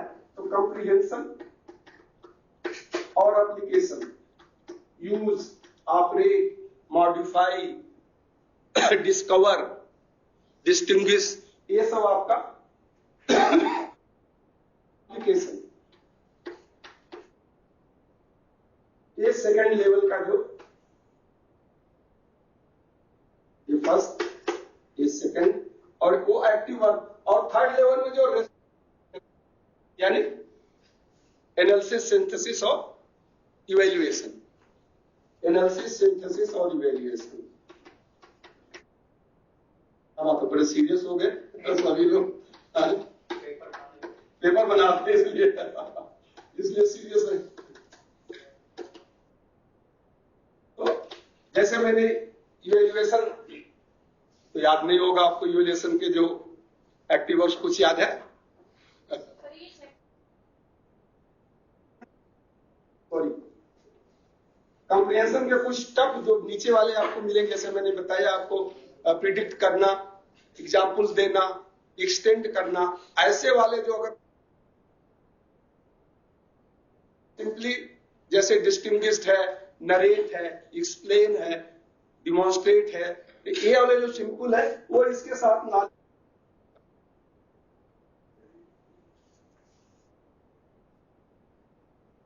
और फिर एप्लीकेशन वाला जो पार्ट है, जहां उपयोग करते हैं, कहां पर उपयोग करेंगे, यानी इसमें कंप्यूट है, कंपेयर है, और चेंज है, ऑपरेट है, प्रोसीड है, यूज है। वो जो मैंने एक्टिव वर्ब आपको लिखाया है कॉग्निटिव स्किल का, देखेंगे। इसी तरह से जैसे एनालिसिस में तो आपको एग्जाम्पल दिया था, सो बिल गाय बिहाई समाजा, न तुम्हारे जो है सब राजा, कुछ याद है? सब भूल गया है। डिस्क्रिमिनेट, डिसमेंटिल, तो ये डिस्क्रिमिनेट, डिसमेंटिल एंड डिफरेंशिएट, ये एनालिसिस है। और सिंथेसिस यानी जोड़ देना, उसमें सब रीयूज, जहां भी आप यूज करेंगे, रिकलेक्ट, रीयूज, रीराइट, रीऑपरेट, रीबिल्ड, जहां री शब्द आ गया वो सिंथेसिस में आता है, यानी फिर से बनाना। और मूल्यांकन टाइप के जहां प्रश्न है, जहां आप जानना चाहते हैं किसी चीज का रिलायबिलिटी, डिफेक्ट, फ्लॉज और कंसिस्टेंसी, वैलिडिटी, इफिशियंसी, इफेक्टिवनेस, तो ये तो क्वालिटीज है। और इसके जो एक्टिव वर्ड्स हैं वो कंपैरिजन, क्रिटिसाइज, कंक्लूड, डिफरेंशिएट तो उसमें आता है, डिफरेंशिएट आपका एनालिसिस में आता है। यहां पर आपको क्रिटिसाइज है और कंपेयर है, कंक्लूड है, कंसाइज है, और जो दो में अंतर बताता है तो वो भी इसी में आता है। तो ये एक्टिव वर्ड्स इसमें, जैसे सिंपल में मैं कहूं define a system, tell the system, tell the projector, तो पूछेंगे तो वो सिंपल टाइप पहला आएगा। दूसरा, इसका application, where it is used, how to proceed, what are the accessories and extensions of it, how the performance is predicted. तो ये अगर एक्टिव वर्ड आप यूज करेंगे तो सेकंड आएगा। Compare it's with the other working, या discriminate, डिसमेंटिल, ये सब टफ टाइप में। तो आप जो एक्टिव वर्ब यूज करते हैं, बहुत इजी है। देखिए, देखने में भी आपको लग रहा है कि बहुत कठिन क्या है, बहुत सिंपल है। मैंने तो सैकड़ों प्रश्न बनाए हैं इसी तरह के जो है, तो बहुत इजी है। एक बार आप 20-25 एक्टिव वर्ब रख लें, इसमें 5-7 इसमें, 5-7 इसमें, 20 एक्टिव वर्ब हो जाए, बस जो भी है जिस चैप्टर का है, जैसे आपका diode, define the diode, easy हो गया। यूज ऑफ द डायोड, तो वो आपका दूसरा लेवल हो गया। And efficiency of the diode, तो तीसरा लेवल हो गया। तो बस एक्टिव वर्ब जहां आपने लगा दिया वो आगे आपको कुछ करने की जरूरत नहीं है, दिमाग अपना लगाने की बिल्कुल जरूरत नहीं है। इतना इसको बना दिया है ऐसा कि आपको दिमाग लगाने की बिल्कुल जरूरत नहीं है। और अभी जो मैं आपको चार्ट बता रहा हूं, उस चार्ट के अनुसार हर चैप्टर इतने प्रश्न पूछने हैं, बस उस प्रश्न को आप 50, 30 और 20 में डिवाइड कर दें। सिंपल, मीडियम और टफ तीनों तरह के प्रश्न हो जाएंगे। ठीक है, इसको मिटा दूं। तो ये एक बेसिक गाइडलाइन जो उसका है। अब इस बेसिक गाइडलाइन के आधार पे हम जो लर्निंग आउटकम है, उस लर्निंग आउटकम को एक चार्ट के रूप में डिवाइड करते हैं।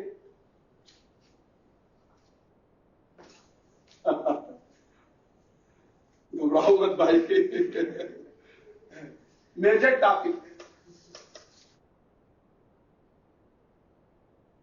हो सकता है, ये नाम मेजर टॉपिक मैं यह बता रहा हूं, अगर आप भारत एक्सचेंज में देखेंगे या आपको कहीं वो मिल जाए, तो इसमें नाम दूसरा हो सकता है, थोड़ा सा चेंज होगा इससे, तो कंफ्यूज मत करिएगा, बट पैटर्न सेम है। Serial number, major topic, serial number, learning outcome,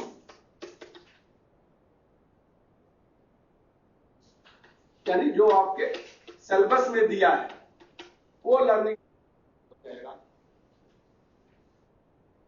theory के लिए बना रहे हैं तो प्रोफेशनल नॉलेज यहां आएगा। अगर आप प्रैक्टिकल के लिए तो खैर बनाने की जरूरत नहीं पड़ती, 200 क्वेश्चन तो यहां आ जाएगा। यहां जिसे हम कहते हैं तो प्रोफेशनल नॉलेज आवर्स, कितने आवर्स दिया गया है।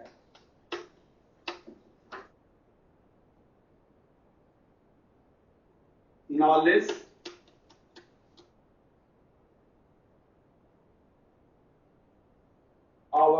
आपको सिलेबस से मिल जाएगा, आपको कुछ करने की जरूरत नहीं। ये भी आपके सिलेबस में दिया है कि प्रोफेशनल स्किल के लिए आप सिलेबस खोलेंगे तो पहले ही लर्निंग आउटकम से पहले ही आपको मिल जाएगा लर्निंग आउटकम। लर्निंग आउटकम में ये मिल जाएगा आपको, ऊपर लिखा जाएगा प्रोफेशनल स्किल इतने घंटे और प्रोफेशनल नॉलेज इतने घंटे, वो आपको उसमें मिल जाएगा। अब यहां है मेजर टॉपिक। अब इसमें जो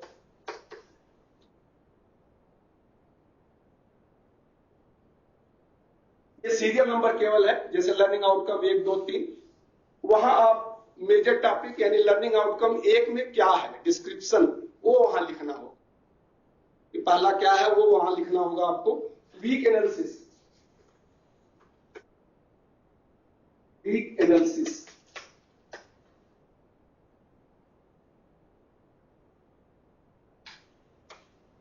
वीक एनालिसिस को 2 भागों में बांटा जाता है। वीक एनालिसिस को 2 भागों में बांटा जाता है, week number and total week.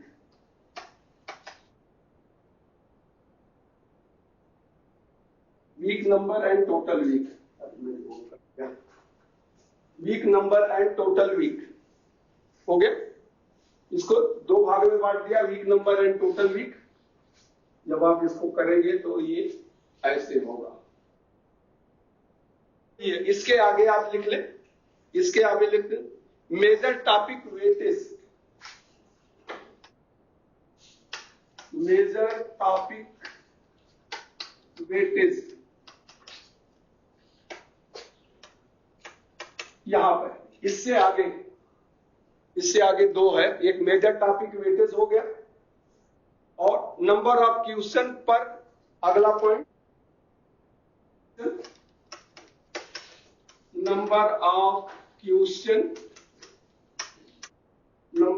Question पर मेजर टॉपिक।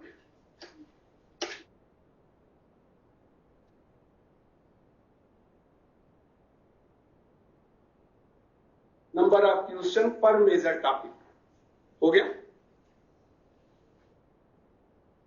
गड़बड़ हो गया? कोई बात नहीं, फिर से बना लीजिए आप इसको, फिर से आप बना लें, जिसमें 1 2 3 4 5 6 7 और 8 कॉलम हो गए टोटल। सॉरी, मुझे पहले बता देना चाहिए था कि 8 कॉलम होगा। हाँ, प्रोफेशनल FESS, प्रोफेशनल नॉलेज।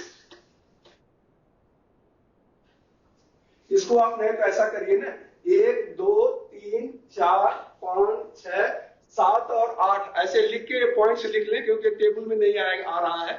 तो पहले पॉइंट में लिख लीजिए मेजर टॉपिक सीरियल नंबर। पहला पॉइंट है मेजर टॉपिक 1 हो गया, लर्निंग आउटकम 2 हो गया, एक professional knowledge hours HOU, professional knowledge hours 3 हो गया, मेजर टॉपिक 4 हो गया, वीक नंबर 5 हो गया, टोटल वीक 6 हो गया और एक मेजर टॉपिक वेटेज 7 हो गया और ये 8वां हो गया नंबर ऑफ क्वेश्चन पर मेजर टॉपिक। देखने में थोड़ा बड़ा लग रहा है, बट एक बार आप करोगे तो बहुत इजी लगेगा। आप प्रैक्टिस करके देखिए इसको। तो एक बार आप सिलेबस रख लीजिए और फिर आप CTS का सिलेबस का बनाइए। मैं तो आपको CITS का, आपके इलेक्ट्रॉनिक के सिलेबस का बना रहा हूं। आप इलेक्ट्रॉनिक का CTS का एक फर्स्ट ईयर या सेकंड ईयर का लेके 200 क्वेश्चन उसका बनाइए इसी पैटर्न पे, तो आपको बिल्कुल क्लियर हो जाएगा, एकदम रट जाएगा। और बहुत इजी है बनाना, बहुत इजी तरीका, अच्छा है इन्होंने डिजाइन किया। ये आपने बना लिया? नहीं हो पा रहा? हो गया ना? अच्छा, चलिए अब इसमें ये जो मैंने ये सीरियल नंबर, एक्चुअली ये जो मेजर टॉपिक मैंने आपको बताया सीरियल नंबर, हम पूरे सिलेबस को 9 मेजर टॉपिक में डिवाइड करते हैं। मैक्सिमम 9 से ज्यादा नहीं होना चाहिए, ध्यान रखेंगे। मैक्सिमम 9 से ज्यादा नहीं होना चाहिए, कम हो जाए उससे। बस कोशिश करें कि 9 से ज्यादा नहीं हो, क्योंकि जितना आगे होगा आगे उतना वो भी बढ़ता जाता है। आप लर्निंग आउटकम को मिला दें, लर्निंग आउटकम 2 3 4 को आवर्स के हिसाब से, किसी का 5 आवर है, किसी का 10 आवर है, किसी का 6 आवर है, किसी का 8 आवर है।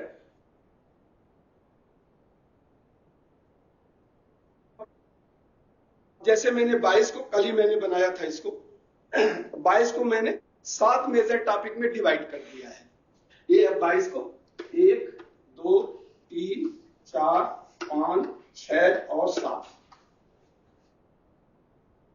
ये लर्निंग आउटकम को मैंने 7 में डिवाइड कर दिया। ये आप 6 में भी कर सकते हैं, तो जितना कम से कम में करेंगे उतना आपके लिए अच्छा होगा।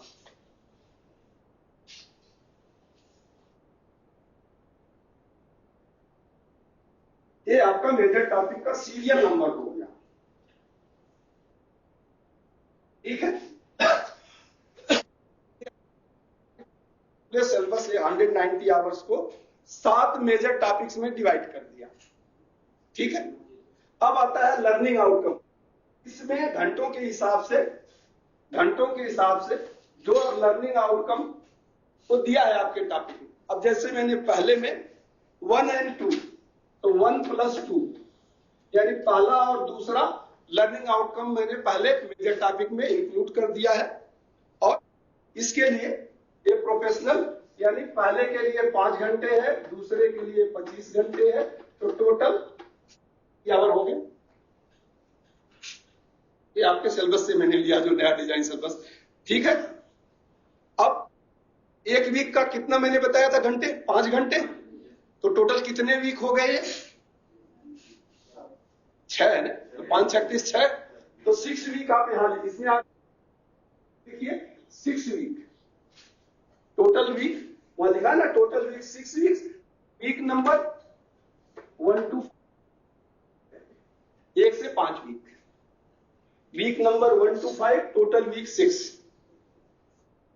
कोई डाउट इसमें? इसमें तो कोई डाउट नहीं है। मतलब 1 से 5 वीक सिलेबस में आप देखेंगे तो सिलेबस में 1 से लेके 5 वीक आपका मेजर टॉपिक 1 हो गया। अब 1 से लेके 5 वीक यानी टोटल 6 वीक होगा ना, 1 2 3 4 5 6, तो टोटल 6 वीक आपने पहले मेजर टॉपिक में ले लिया, ठीक है। कोई डाउट इसमें? अब इसी तरह से मैंने 3 4 5 6 3 4 5 और 6, ये मैंने 6 टॉपिक और सारी 4 लर्निंग, इसमें क्योंकि इसका आवर्स दिया है उसमें 10 घंटे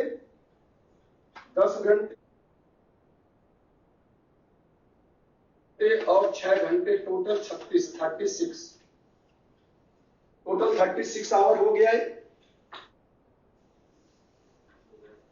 टोटल। यहां पर जो मेजर टॉपिक मैंने लिखा है, ये जो लर्निंग आउट लिखना होगा, पहला लर्निंग आउटकम क्या है और दूसरा लर्निंग आउटकम है, आपको लिखना होगा यहाँ 4 में। वो आपके सिलेबस में लिखा है कि पहला में क्या है और दूसरे में क्या है, वो लिखना है। तो ये आपका 36 आवर हो गया, तो 36 में कितना हो जाएगा? 7.2, यानी पॉइंट में हम नहीं लेंगे, वो आगे का 1 घंटा 2 घंटा कहीं आगे एडजस्ट हो जाता है, तो आप उसको पॉइंट में मत लीजिए। और आगे जब आप वेटेज देंगे ना, तो वहां ये आवर्स के हिसाब से एडजस्ट हो जाता है।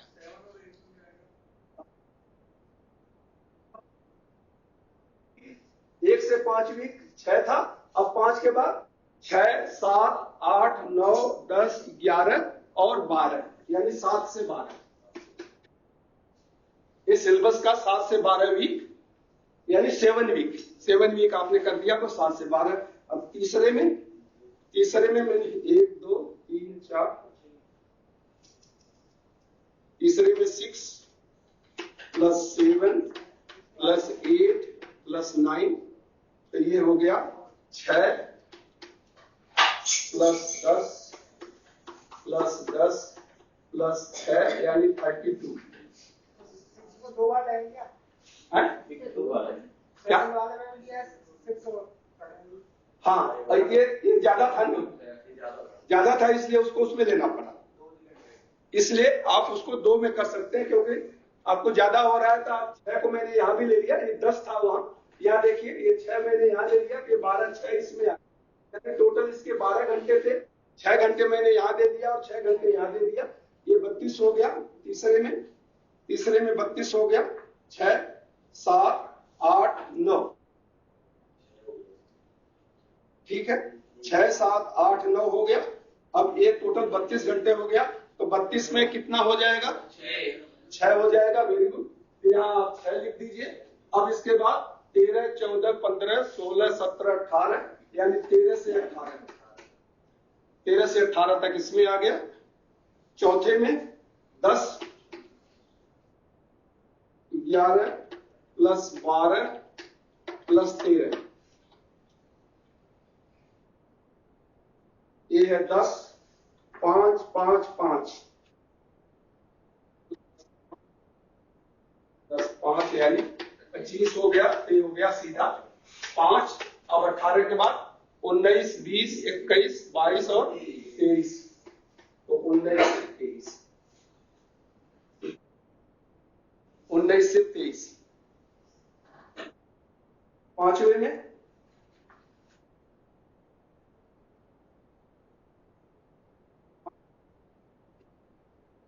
16, यहां भी देखिए 13 20 में आएगा, 13 14 15 16। ये आपको अपने से डिसाइड करना है कि मुझे कहां पर कितना आवर्स रखना है, वो आपको अपने से डिसाइड करना है। ये हो जाएगा 13 14 15 16, ये हो गया 10 8 5, ये 10 8 5 8 और 5, ये टोटल हो गया 33। तो 33 में हम 33 के लिए ऊपर ज्यादा ले लिया है, तो यहाँ 33 के लिए हमने 6 वीक इसको अलॉट किया है, 3 घंटे हम छोड़ देंगे, तो 6 में हो जाएगा कितना, 24 से 29 32,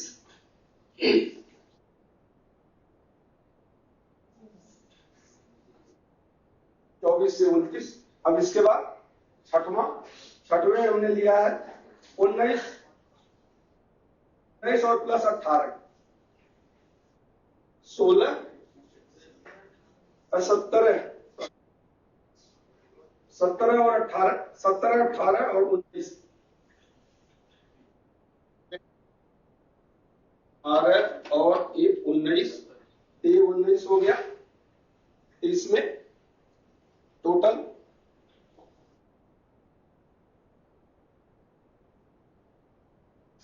8 प्लस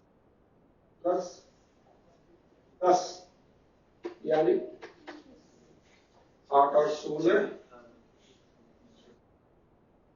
26, तो ये 26 हो गया। तो 26 के लिए कितने होगा, 5, 26 के लिए 5 हो गया। और यहाँ 29 के बाद 30 31 32 33 और 34, ये 34 हो गया। 30 से 34 और लास्ट में बच गया आपका 20 21 और 22, 20 21 और 22, 20 और 21 22 में टोटल है 10 और 5 15 और 8, 10 और 5 और 8, तो ये हो गया 23, टोटल 23, तो 4। वेरी गुड, बहुत अच्छा, आपको आप समझ गए। तो 4 है, ये आपका 35 से 38। ये देखिए टोटल 1 से लेकर 38 वीक का हो गया। वीक वहां अगर आप जोड़ेंगे तो 38 आएगा। 6 7 6 5 6 5 और 4 ये जोड़ेंगे तो भी 38 वीक आ जाएगा।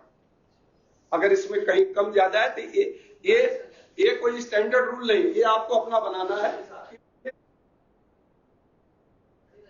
39 आ रहा है, तो कोई एक ज्यादा हो गया होगा, उसे हम कम कर देंगे। 1 मिनट 4 5 6 5 6 7 5 सर ऊपर वाले 6 हो गए 5 है 30 है तो 6 ही होगा ना, 30 है तो 6 होगा, और यहाँ हमने 7 पर इसमें 4 है, ये 5 है तो 5 को 4 या 4 कर सकते हैं, 7 कोई बात नहीं, इसको आप 38 वीक करके एडजस्ट कर लेना है, ठीक है, एक वीक कहीं ज्यादा हो गया होगा, ठीक है, बट ये आना नहीं दे तो 0.5 चलिए, अगर 39 वीक भी आता है तब भी एक वीक तो आपके पास बचा है, उसमें आप चिंता मत करिए वीक में, क्योंकि 40 वीक का सिलेबस है, हमने 38 का लिया है, यहाँ जो एक 2 वीक जो एक वीक बढ़ रहा था उसके वजह से वो 39 हो गया होगा, कोई बात नहीं, उसमें आप मत जाइए। चलिए ये ए हो गया, ठीक है, अब मैं इसको, अब आपको आना है इस पर वेटेज, यहां पर जितने भी मेजर एलिमेंट हैं ये रेशियो 1:3 से ज्यादा नहीं होना चाहिए, यानी अगर मिनिमम नंबर ऑफ वीक 3 है तो मैक्सिमम नंबर ऑफ वीक 9 से ज्यादा ना हो, ये आप ध्यान रखेंगे। जैसे यहां पर देखिए 6 7 6 5 6, यहां अगर मिनिमम 3 है तो मैक्सिमम 9 से ज्यादा ना हो, 3 का रेशियो होना चाहिए, नहीं तो वो फिर यूनिफॉर्मिटी नहीं आती है, ये जरूरी है, ठीक है। अब आप आ जाइए, अब इसका ये आपको total number of week, total number of hour कितना है 190, टोटल थियरी का 190 है, अब 190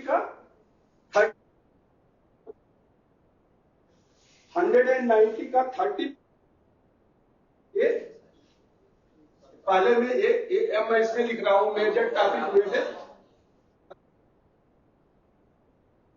पॉइंट में हम ले लेते हैं, दूसरा होगा इसमें 38%, तीसरा होगा सॉरी 38 नहीं, ये तो 38% नहीं, ये 19 ये 19 ये 16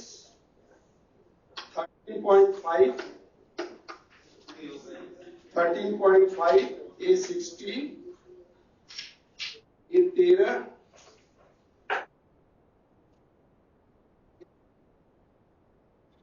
ये सब परसेंटेज में है,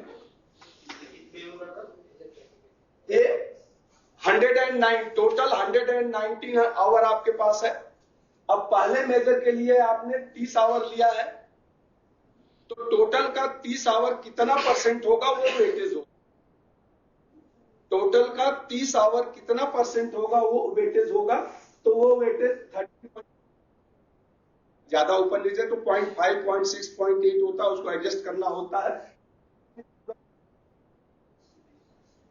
अब जैसे इसका मैंने 19 इसको वेटेज दिया है 19+, ये देखिए वीक के ऊपर नहीं है, यहां जो आपने आवर कैलकुलेट किया है इस आवर के ऊपर ये वेटेज होगा, तो जो 1 घंटा 2 घंटा वीक में कम हो रहा है यहां पर वो एडजस्ट हो जाएगा, कहीं पर कम ज्यादा हो रहा है तो उसकी चिंता मत करिए, वो 39 वीक आ रहा है उसकी भी चिंता मत करिए। यहां आपको अब ये देखिए दूसरा तीसरा और तीसरा ये 19 है, ये 16 है, इसको आप काउंट करिए 100 आ रहा है, इसको 13.5 19 16 13.5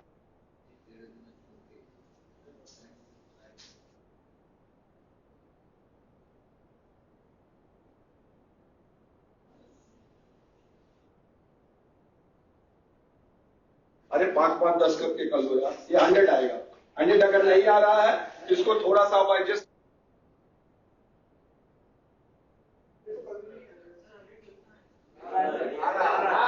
क्या यार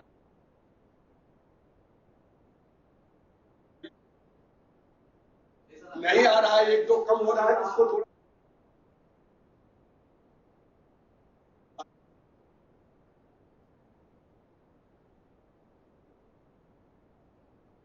भी कैलकुलेट किया था, अब मैं कैलकुलेट किया था वो 39 आ गया, इसलिए मुझे डाउट हो रहा था कहीं ये जो कैलकुलेशन मेरा ये भी तो, क्योंकि मेरा मैथ कमजोर है भाई,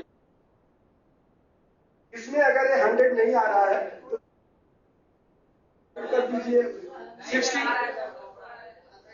ठीक है, तो ध्यान से सुनिए। अब आपका 109, अभी टाइम है 5 मिनट लूंगा, ज्यादा नहीं लूंगा, बस उसके बाद आपको ज्यादा बोर नहीं करूंगा। अब मैं एक बार इसको रिपीट कर रहा हूं, आप ध्यान से सुनिए। आपका 190 आवर्स टोटल सिलेबस है, उससे 200 प्रश्न आपको बनाने हैं और आपने उसको 7 में डिवाइड कर दिया, ठीक है ना। अब हर मेजर टॉपिक्स में कौन से लर्निंग आउटपुट पे आपने, तो एक घंटे के अनुसार होता है। अब जैसे यहाँ घंटे इसमें ज्यादा थे तो मैंने 6 इसमें रख दिया और 6 इसमें भी रख, तो वो घंटे के हिसाब से आपने 2, दूसरे में 3, 4, 5 और 6, तीसरे में भी 6 का आधा यहाँ और 6 का आधा यहाँ, मतलब इस घंटे का भी रेशियो जो वीक में है 1:3 से ज्यादा ना हो, कि मिनिमम 3 वीक हो और मैक्सिमम 9 वीक हो, इसी रेशियो में हो, तो वो आपका वेटेज निकालते हैं। यानी टोटल 190 आवर है, के लिए आपने 30 घंटे दिया है, तो का 30 कितने परसेंट होगा? 13.5। 196 कितना होगा? अब वहां वीक में देखिए प्रॉपर नहीं आ रहा था, कोई बात नहीं, 36 आएगा 90, और या फिर 32 है तो 16, अब देखिए 32 है तो 16, या फिर 5 है यानी 25 है 13.5, यहाँ पे 6 है तो 16, यहाँ 13 और 9 ये 16, ये टोटल हो गया। इसमें कोई डाउट नहीं। चलिए अब इसके बाद क्वेश्चन पर मेजर टॉपिक, आपको कितने प्रश्न बनाने हैं आपको, ठीक है, 200 प्रश्न बनाने हैं, जिसको आपने 7 टॉपिक में बांट दिया, घंटा दे दिया और प्रत्येक घंटे का आपको वेटेज आ गया, यानी 100% इक्वल टू 200 क्वेश्चन, तो 13.5% कितना होगा? ये होगा ना, यानी एक टोटल 200 प्रश्न बनाने हैं, 200 प्रश्न बनाने हैं और यानी 200 क्वेश्चन इक्वल टू 100 प्रश्न, 13.5 में कितने प्रश्न आएगा? जस्ट इसका डबल हो जाएगा यार, ये 100 है तो जस्ट इसका डबल हो जाएगा। आप एडजस्ट करेंगे, उसको आप एडजस्ट करेंगे, और ये मैं यहां लिख रहा हूं जो मैंने बनाया है, एक कहीं अब अगर ये ज्यादा हो रहा है तो इसको आप एडजस्ट कर लेंगे, यानी 13.5 है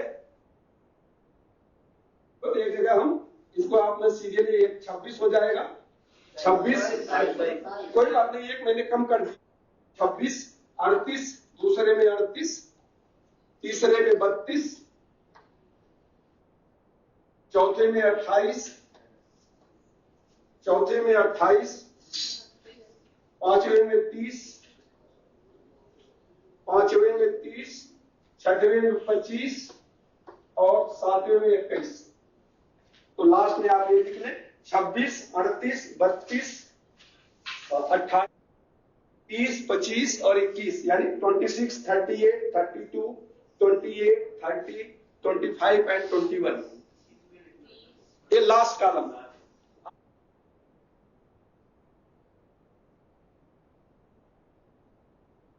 तो 200 बनाना, वही मतलब एक थोड़ा सा आगे पीछे करके कि 200 से ज्यादा ना हो, तो ये आपका एग्जैक्टली 200 आ गया वहां, ठीक है।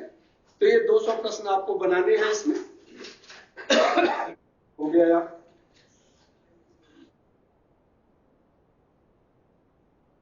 आगे का कल बताएंगे, टाइम हो गया आपका, हम तो सोचे आज खत्म करेंगे बट